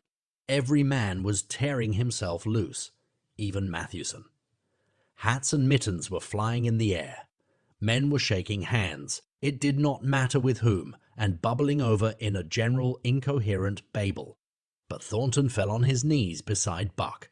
Head was against head, and he was shaking him back and forth. Those who hurried up heard him cursing Buck, and he cursed him long and fervently, and softly and lovingly. "Gad, sir! Gad, sir!" spluttered the Skookum Bench King. "I'll give you 1,000 for him, sir. 1,000, sir. 1,200, sir." Thornton rose to his feet. His eyes were wet. The tears were streaming frankly down his cheeks. "Sir," he said to the Skookum Bench King. "No, sir." "You can go to hell, sir. It's the best I can do for you, sir." Buck seized Thornton's hand in his teeth. Thornton shook him back and forth. As though animated by a common impulse, the onlookers drew back to a respectful distance. Nor were they again indiscreet enough to interrupt. Chapter 7. The Sounding of the Call. When Buck earned $1,600 in 5 minutes for John Thornton, he made it possible for his master to pay off certain debts and to journey with his partners into the East after a fabled lost mine, the history of which was as old as the history of the country. Many men had sought it. Few had found it, and more than a few, there were who had never returned from the quest. This lost mine was steeped in tragedy and shrouded in mystery. No one knew of the first man. The oldest tradition stopped before it got back to him. From the beginning there had been an ancient and ramshackle cabin. Dying men had sworn to it, and to the mine the site of which it marked, clinching their testimony with nuggets that were unlike any known grade of gold in the Northland. But no living man had looted this treasure house, and the dead were dead. Wherefore John Thornton and Pete and Hans, with Buck and 6 other dogs, faced into the east on an unknown trail to achieve where men and dogs as good as themselves had failed. They sledded 70 miles up the Yukon, swung to the left into the Stewart River, past the Mayo and the McQuestion, and held on until the Stewart itself became a streamlet, threading the upstanding peaks which marked the backbone of the continent. John Thornton asked little of man or nature. He was unafraid of the wild. With a handful of salt and a rifle, he could plunge into the wilderness and fare wherever he pleased and as long as he pleased. Being in no haste, Indian fashion, he hunted his dinner in the course of the day's travel. And if he failed to find it, like the Indian, he kept on traveling, secure in the knowledge that sooner or later he would come to it. So, on this great journey into the East, straight meat was the bill of fare, ammunition, and tools principally made up the load on the sled, and the time card was drawn upon the limitless future. To Buck it was boundless delight. This hunting, fishing, and indefinite wandering through strange places. For weeks at a time they would hold on steadily, day after day, and for weeks upon end they would camp here and there, the dogs loafing and the men burning holes through frozen muck and gravel and washing countless pans of dirt by the heat of the fire. Sometimes they went hungry, sometimes they feasted riotously, all according to the abundance of game and the fortune of hunting. Summer arrived, and dogs and men packed on their backs, rafted across blue mountain lakes, and descended or ascended unknown rivers in slender boats, whipsawed from the standing forest. The months came and went, and back and forth, they twisted through the uncharted vastness, where no men were, and yet where men had been if the lost cabin were true. They went across divides in summer blizzards, shivered under the midnight sun on naked mountains between the timberline and the eternal snows, dropped into summer valleys amid swarming gnats and flies, and in the shadows of glaciers picked strawberries and flowers as ripe and fair as any that Southland could boast. In the fall of the year they penetrated a weird lake country, sad and silent, where wildfowl had been, but where then there was no life nor sign of life, only the blowing of chill winds, the forming of ice in sheltered places, and the melancholy rippling of waves on lonely beaches. And through another winter they wandered on the obliterated trails of men who had gone before. Once they came upon a path blazed through the forest, an ancient path, and the lost cabin seemed very near. But the path began nowhere and ended nowhere, and it remained mystery as the man who made it, and the reason he made it remained mystery. Another time they chanced upon the time-graven wreckage of a hunting lodge, and amid the shreds of rotted blankets, John Thornton found a long-barreled flintlock. He knew it for a Hudson Bay Company gun of the young days in the Northwest, when such a gun was worth its height in beaver skins packed flat, and that was all. No hint as to the man who in an early day had reared the lodge and left the gun among the blankets. Spring came on once more, and at the end of all their wandering they found not the lost cabin, but a shallow placer in a broad valley, where the gold showed like yellow butter across the bottom of the washing pan. They sought no farther. Each day they worked earned them thousands of dollars in clean dust and nuggets, and they worked every day. The gold was sacked in moose-hide bags, 50 pounds to the bag, and piled like so much firewood outside the Spruce Bough Lodge. Like giants they toiled, days flashing on the heels of days like dreams as they heaped the treasure up. There was nothing for the dogs to do, save the hauling in of meat now and again that Thornton killed, and Buck spent long hours musing by the fire. The vision of the short-legged hairy man came to him more frequently, now that there was little work to be done, and often, blinking by the fire, Buck wandered with him in that other world which he remembered. The salient thing of this other world seemed fear. When he watched the hairy man sleeping by the fire, head between his knees and hands clasped above, Buck saw that he slept restlessly, with many starts and awakenings, at which times he would peer fearfully into the darkness and fling more wood upon the fire. Did they walk by the beach of a sea, where the hairy man gathered shellfish and ate them as he gathered? It was with eyes that roved everywhere for hidden danger, and with legs prepared to run like the wind at its first appearance. Through the forest they crept noiselessly, Buck at the hairy man's heels, and they were alert and vigilant, the pair of them, ears twitching and moving, and nostrils quivering. for the man heard and smelled as keenly as Buck. The hairy man could spring up into the trees and travel ahead as fast as on the ground, swinging by the arms from limb to limb, sometimes a dozen feet apart, letting go and catching, never falling, never missing his grip. In fact, he seemed as much at home among the trees as on the ground.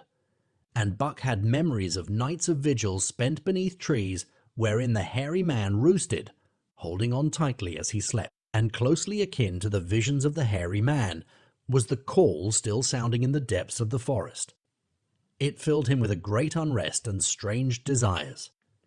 It caused him to feel a vague, sweet gladness, and he was aware of wild yearnings and stirrings for he knew not what. Sometimes he pursued the call into the forest, looking for it as though it were a tangible thing, barking softly or defiantly, as the mood might dictate. He would thrust his nose into the cool wood moss, or into the black soil where long grasses grew, and snort with joy at the fat earth smells.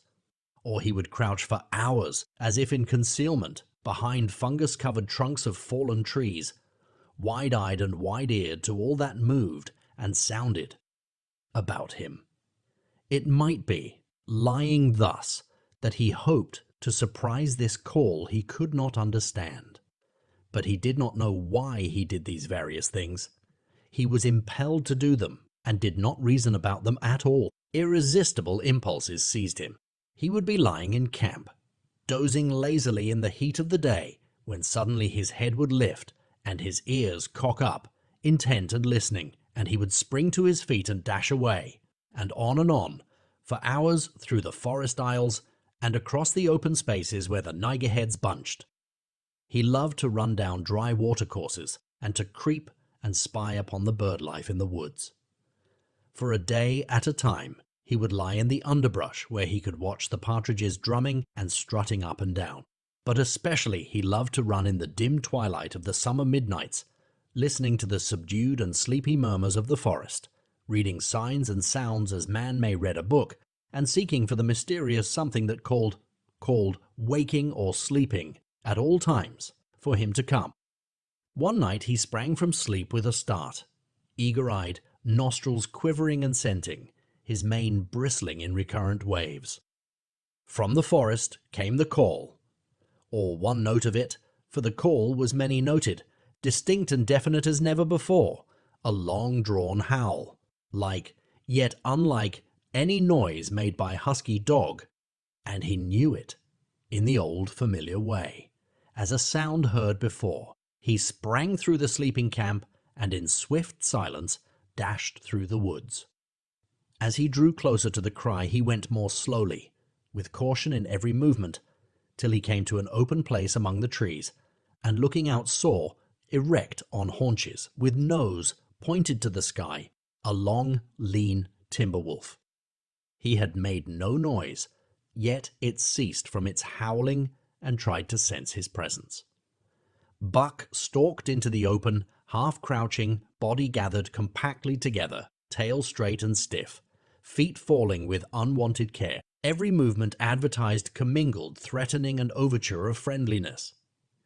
It was the menacing truce that marks the meeting of wild beasts that prey, but the wolf fled at sight of him. He followed with wild leapings, in a frenzy to overtake. He ran him into a blind channel in the bed of the creek where a timber jam barred the way. The wolf whirled about, pivoting on his hind legs, after the fashion of Joe and of all cornered husky dogs, snarling and bristling, clipping his teeth together in a continuous and rapid succession of snaps. Buck did not attack, but circled him about and hedged him in with friendly advances. The wolf was suspicious and afraid, for Buck made 3 of him in weight, while his head barely reached Buck's shoulder. Watching his chance, he darted away, and the chase was resumed. Time and again he was cornered, and the thing repeated, though he was in poor condition, or Buck could not so easily have overtaken him. He would run till Buck's head was even with his flank, when he would whirl around at bay, only to dash away again at the first opportunity. But in the end, Buck's pertinacity was rewarded. For the wolf, finding that no harm was intended, finally sniffed noses with him. Then they became friendly and played about in the nervous, half-coy way with which fierce beasts belie their fierceness. After some time of this, the wolf started off at an easy lope, in a manner that plainly showed he was going somewhere. He made it clear to Buck that he was to come, and they ran side by side through the somber twilight, straight up the creek bed, into the gorge from which it issued, and across the bleak divide where it took its rise. On the opposite slope of the watershed they came down into a level country, where were great stretches of forest and many streams, and through these great stretches they ran steadily, hour after hour, the sun rising higher and the day growing warmer. Buck was wildly glad. He knew he was at last answering the call, running by the side of his wood brother toward the place from where the call surely came. Old memories were coming upon him fast, and he was stirring to them as of old he stirred to the realities of which they were the shadows. He had done this thing before, somewhere in that other and dimly remembered world, and he was doing it again, now, running free in the open, the unpacked earth underfoot, the wide sky overhead. They stopped by a running stream to drink, and, stopping, Buck remembered John Thornton. He sat down.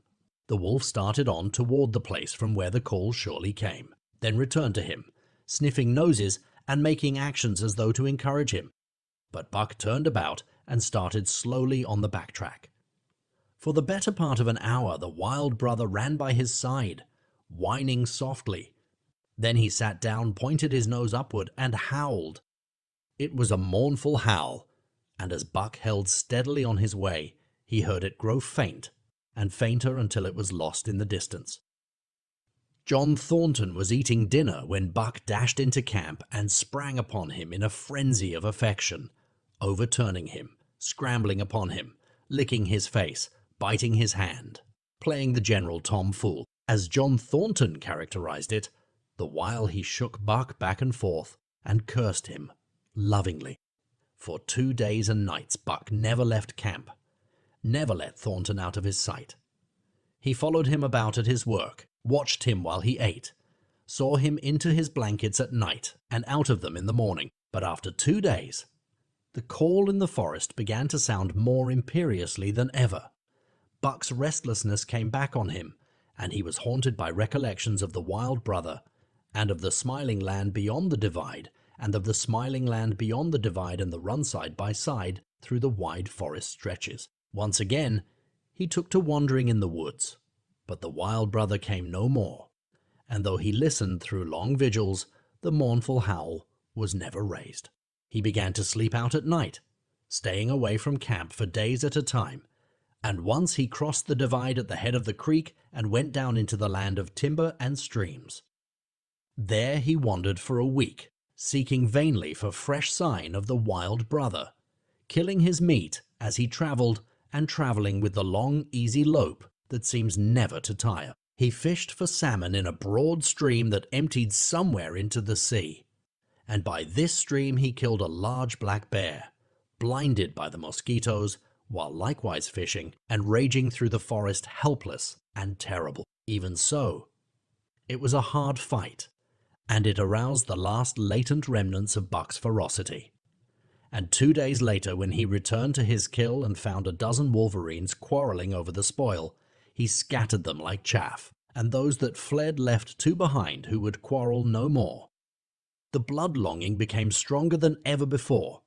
He was a killer, a thing that preyed, living on the things that lived unaided, alone by virtue of his own strength and prowess, surviving triumphantly in a hostile environment where only the strong survived. Because of all this, he became possessed of a great pride in himself, which communicated itself like a contagion to his physical being. It advertised itself in all his movements, was apparent in the play of every muscle, spoke plainly as speech in the way he carried himself, and made his glorious furry coat, if anything, more glorious. But for the stray brown on his muzzle and above his eyes, and for the splash of white hair that ran midmost down his chest, he might well have been mistaken for a gigantic wolf, larger than the largest of the breed.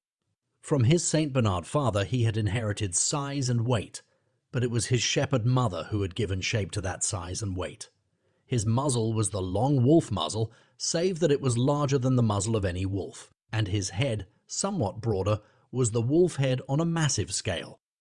His cunning was wolf cunning and wild cunning. His intelligence, shepherd intelligence, and Saint Bernard intelligence. And all this, plus an experience gained in the fiercest of schools, made him as formidable a creature as any that roamed the wild. A carnivorous animal living on a straight meat diet, he was in full flower, at the high tide of his life, overspilling with vigor and virility. When Thornton passed a caressing hand along his back, a snapping and crackling followed the hand, each hair discharging its pent magnetism at the contact. Every part, brain and body, nerve tissue and fiber, was keyed to the most exquisite pitch. And between all the parts there was a perfect equilibrium or adjustment. To sights and sounds and events which required action, he responded with lightning-like rapidity. Quickly, as a husky dog could leap to defend from attack or to attack, he could leap twice as quickly. He saw the movement or heard sound and responded in less time than another dog required to compass the mere seeing or hearing. He perceived and determined and responded in the same instant. In point of fact, the three actions of perceiving, determining, and responding were sequential, but so infinitesimal were the intervals of time between them that they appeared simultaneous. His muscles were surcharged with vitality and snapped into play sharply, like steel springs. Life streamed through him in splendid flood, glad and rampant, until it seemed that it would burst him asunder in sheer ecstasy and pour forth generously over the world. "Never was there such a dog," said John Thornton one day, as the partners watched Buck marching out of camp. "When he was made, the mold was broke," said Pete. "Py jingo, I think so myself," Hans affirmed. They saw him marching out of camp, but they did not see the instant and terrible transformation which took place as soon as he was within the secrecy of the forest. He no longer marched. At once he became a thing of the wild, stealing along softly cat-footed, a passing shadow that appeared and disappeared among the shadows. He knew how to take advantage of every cover, to crawl on his belly like a snake, and like a snake to leap and strike. He could take a ptarmigan from its nest, kill a rabbit as it slept, and snap in mid-air the little chipmunks fleeing a second too late for the trees. Fish in open pools were not too quick for him, nor were beaver, mending their dams, too wary. He killed to eat. Not from wantonness, but he preferred to eat what he killed himself. So a lurking humor ran through his deeds, and it was his delight to steal upon the squirrels, and, when he all but had them, to let them go, chattering in mortal fear to the treetops. As the fall of the year came on, the moose appeared in greater abundance, moving slowly down to meet the winter in the lower and less rigorous valleys. Buck had already dragged down a stray part-grown calf, but he wished strongly for larger and more formidable quarry, and he came upon it one day on the divide at the head of the creek. A band of 20 moose had crossed over from the land of streams and timber, and chief among them was a great bull. He was in a savage temper, and, standing over 6 feet from the ground, was as formidable an antagonist as even Buck could desire. Back and forth the bull tossed his great palmated antlers, branching to 14 points and embracing 7 feet within the tips. His small eyes burned with a vicious and bitter light, while he roared with fury at sight of Buck.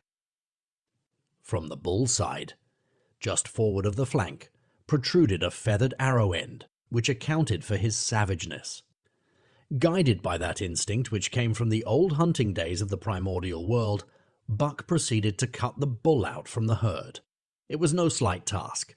He would bark and dance about in front of the bull, just out of reach of the great antlers and of the terrible splay hooves, which could have stamped his life out with a single blow. Unable to turn his back on the fanged danger and go on, the bull would be driven into paroxysms of rage. At such moments he charged Buck, who retreated craftily, luring him on by a simulated inability to escape. But when he was thus separated from his fellows, 2 or 3 of the younger bulls would charge back upon Buck and enable the wounded bull to rejoin the herd. There is a patience of the wild, dogged, tireless, persistent as life itself, that holds motionless for endless hours the spider in its web, the snake in its coils, the panther in its ambuscade. This patience belongs peculiarly to life when it hunts its living food, and it belonged to Buck as he clung to the flank of the herd, retarding its march, irritating the young bulls, worrying the cows with their half-grown calves, and driving the wounded bull mad with helpless rage. For half a day this continued. Buck multiplied himself, attacking from all sides, enveloping the herd in a whirlwind of menace, cutting out his victim as fast as it could rejoin its mates, wearing out the patience of creatures preyed upon, which is a lesser patience than that of creatures preying. As the day wore along, and the sun dropped to its bed in the northwest, the darkness had come back, and the fall nights were 6 hours long. The young bulls retraced their steps more and more reluctantly to the aid of their beset leader. The downcoming winter was harrying them onto the lower levels, and it seemed they could never shake off this tireless creature that held them back. Besides, it was not the life of the herd, or of the young bulls, that was threatened. The life of only one member was demanded, which was a remoter interest than their lives, and in the end they were content to pay the toll. As twilight fell, the old bull stood with lowered head, watching his mates. The cows he had known, the calves he had fathered, the bulls he had mastered, as they shambled on at a rapid pace through the fading light. He could not follow, for before his nose leapt the merciless fanged terror that would not let him go. 300 and weight more than half a ton he weighed. He had lived a long, strong life, full of fight and struggle, and at the end he faced death at the teeth of a creature whose head did not reach beyond his great knuckled knees. From then on, night and day, Buck never left his prey, never gave it a moment's rest, never permitted it to browse the leaves of trees or the shoots of young birch and willow. Nor did he give the wounded bull opportunity to slake his burning thirst in the slender trickling streams they crossed. Often, in desperation, he burst into long stretches of flight. At such times Buck did not attempt to stay him, but loped easily at his heels, satisfied with the way the game was played, lying down when the moose stood still, attacking him fiercely when he strove to eat or drink. The great head drooped more and more under its tree of horns, and the shambling trot grew weak and weaker. He took to standing for long periods, with nose to the ground and dejected ears dropped limply, and Buck found more time in which to get water for himself and in which to rest. At such moments, panting with red-lolling tongue, and with eyes fixed upon the big bull, it appeared to Buck that a change was coming over the face of things. He could feel a new stir in the land. As the moose were coming into the land, other kinds of life were coming in. Forest and stream and air seemed palpitant with their presence. The news of it was borne in upon him, not by sight or sound or smell, but by some other and subtler sense. He heard nothing, saw nothing, yet knew that the land was somehow different, that through it strange things were afoot and ranging, and he resolved to investigate after he had finished the business in hand. At last, at the end of the 4th day, he pulled the great moose down. For a day and a night he remained by the kill, eating and sleeping, turn and turn about. Then, rested, refreshed and strong, he turned his face toward camp and John Thornton. He broke into the long, easy lope and went on, hour after hour, never at loss for the tangled way, heading straight home through strange country with a certitude of direction that put man and his magnetic needle to shame. As he held on, he became more and more conscious of the new stir in the land. There was life abroad in it, different from the life which had been there throughout the summer. No longer was this fact borne in upon him in some subtle, mysterious way. The birds talked of it. The squirrels chattered about it. The very breeze whispered of it. Several times he stopped and drew in the fresh morning air in great sniffs, reading a message which made him leap on with greater speed. He was oppressed with a sense of calamity happening. if it were not calamity already happened. And as he crossed the last watershed and dropped down into the valley toward camp, he proceeded with greater caution. 3 miles away, he came upon a fresh trail that sent his neck hair rippling and bristling.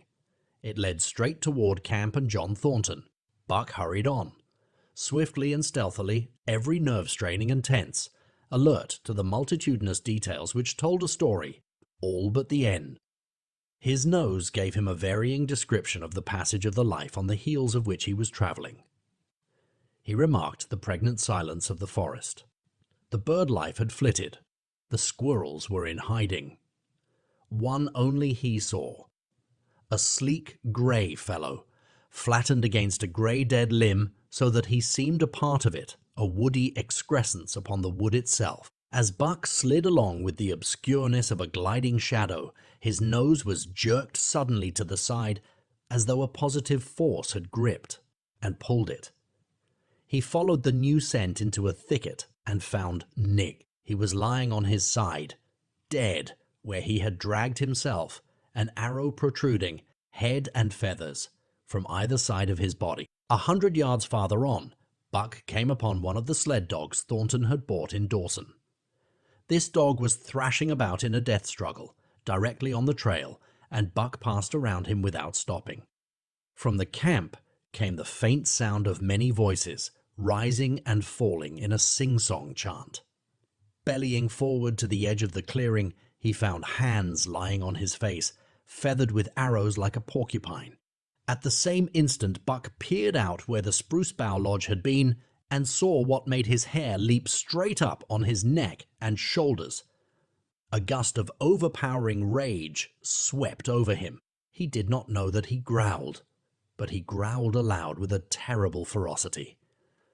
For the last time in his life he allowed passion to usurp cunning and reason, and it was because of his great love for John Thornton that he lost his head.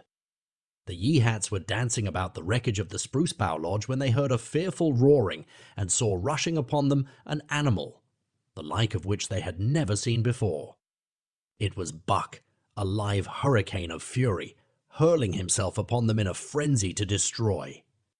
He sprang at the foremost man. It was the chief of the Yeehats, ripping the throat wide open till the rent jugular spouted a fountain of blood. He did not pause to worry the victim, but ripped in passing, with the next bound tearing wide the throat of a second man. There was no withstanding him. He plunged about in their very midst, tearing, rending, destroying in constant and terrific motion, which defied the arrows they discharged at him. In fact, so inconceivably rapid were his movements, and so closely were the Indians tangled together, that they shot one another with the arrows. And one young hunter, hurling a spear at Buck in mid-air, drove it through the chest of another hunter with such force that the point broke through the skin of the back and stood out beyond. Then a panic seized the Yeehats, and they fled in terror to the woods, proclaiming as they fled the advent of the evil spirit. And truly, Buck was the fiend incarnate, raging at their heels and dragging them down like deer as they raced through the trees. It was a fateful day for the Yeehats. They scattered far and wide over the country, and it was not till a week later that the last of the survivors gathered together in a lower valley and counted their losses. As for Buck, wearying of the pursuit, he returned to the desolated camp. He found Pete where he had been killed in his blankets in the first moment of surprise. Thornton's desperate struggle was fresh written on the earth, and Buck scented every detail of it down to the edge of a deep pool. By the edge, head and 4 feet in the water, lay Skeet, faithful to the last. The pool itself, muddy and discolored from the sluice boxes, effectually hid what it contained, and it contained John Thornton, for Buck followed his trace into the water, from which no trace led away. All day, Buck brooded by the pool or roamed restlessly about the camp. Death, as a cessation of movement, as a passing out and away from the lives of the living, he knew, and he knew John Thornton was dead. It left a great void in him, somewhat akin to hunger, but a void which ached and which food could not fill, At times when he paused to contemplate the carcasses of the Yeehats, he forgot the pain of it, and at such times he was aware of a great pride in himself, a pride greater than any he had yet experienced. He had killed man, the noblest game of all, and he had killed in the face of the law of club and fang. He sniffed the bodies curiously. They had died so easily. It was harder to kill a husky dog than them. They were no match at all, were it not for their arrows and spears and clubs. Thenceforward he would be unafraid of them, except when they bore in their hands their arrows, spears, and clubs. Night came on, and a full moon rose high over the trees into the sky, lighting the land till it lay bathed in ghostly day. And with the coming of the night, brooding and mourning by the pool, Buck became alive to a stirring of the new life in the forest other than that which the Yeehats had made. He stood up, listening and scenting. From far away drifted a faint, sharp yelp, followed by a chorus of similar sharp yelps. As the moments passed, the yelps grew closer and louder. Again Buck knew them as things heard in that other world which persisted in his memory. He walked to the center of the open space and listened. It was the call, the many-noted call, sounding more luringly and compellingly than ever before. And as never before, he was ready to obey. John Thornton was dead. The last tie was broken. Man and the claims of man no longer bound him. Hunting their living meat, as the Yeehats were hunting it, on the flanks of the migrating moose, the wolf pack had at last crossed over from the land of streams and timber and invaded Buck's Valley. Into the clearing where the moonlight streamed, they poured in a silvery flood, and in the center of the clearing stood Buck, motionless as a statue, waiting their coming. They were awed. So still and large he stood, and a moment's pause fell, till the boldest one leaped straight for him. Like a flash Buck struck, breaking the neck. Then he stood, without movement, as before, the stricken wolf rolling in agony behind him. 3 others tried it in sharp succession, and one after the other they drew back, streaming blood from slashed throats or shoulders. This was sufficient to fling the whole pack forward, pell-mell, crowded together, blocked and confused by its eagerness to pull down the prey. Buck's marvelous quickness and agility stood him in good stead. Pivoting on his hind legs and snapping and gashing, he was everywhere at once, presenting a front which was apparently unbroken, so swiftly did he whirl and guard from side to side. But to prevent them from getting behind him, he was forced back, down past the pool and into the creek bed till he brought up against a high gravel bank. He worked along to a right angle in the bank, which the men had made in the course of mining, and in this angle he came to bay, protected on 3 sides and with nothing to do but face the front. And so well did he face it, that at the end of half an hour the wolves drew back discomfited. The tongues of all were out and lolling, the white fangs showing cruelly white in the moonlight. Some were lying down, with heads raised and ears pricked forward. Others stood on their feet, watching him, and still others were lapping water from the pool. One wolf, long and lean and grey, advanced cautiously, in a friendly manner, and Buck recognized the wild brother with whom he had run for a night and a day. He was whining softly, and, as Buck whined, they touched noses. Then an old wolf, gaunt and battle-scarred, came forward. Buck writhed his lips into the preliminary of a snarl, but sniffed noses with him, whereupon the old wolf sat down, pointed nose at the moon, and broke out the long wolf howl. The others sat down and howled. And now the call came to Buck in unmistakable accents. He too sat down and howled. This over, he came out of his angle, and the pack crowded around him, sniffing in half-friendly, half-savage manner. The leaders lifted the yelp of the pack and sprang away into the woods. The wolves swung in behind, yelping in chorus, and Buck ran with them, side by side with the wild brother, yelping as he ran. And here may well end the story of Buck. The years were not many when the Yeehats noted a change in the breed of timber wolves. for some were seen with splashes of brown on head and muzzle, and with a rift of white centering down the chest. But more remarkable than this, the Yeehats tell of a ghost dog that runs at the head of the pack. They are afraid of this ghost dog, for it has cunning greater than they, stealing from their camps in fierce winters, robbing their traps, slaying their dogs, and defying their bravest hunters. Nay, the tale grows worse. Hunters there are who fail to return to the camp, and hunters there have been whom their tribesmen found with throats slashed cruelly open and with wolf prints about them in the snow greater than the prints of any wolf. Each fall, when the Yeehats follow the movement of the moose, there is a certain valley which they never enter. And women there are who become sad when the word goes over the fire of how the evil spirit came to select that valley for an abiding place. In the summers there is one visitor, however, to that valley, of which the Yeehats do not know. It is a great, gloriously coated wolf, like and yet unlike all other wolves. He crosses alone from the smiling timberland and comes down into an open space among the trees.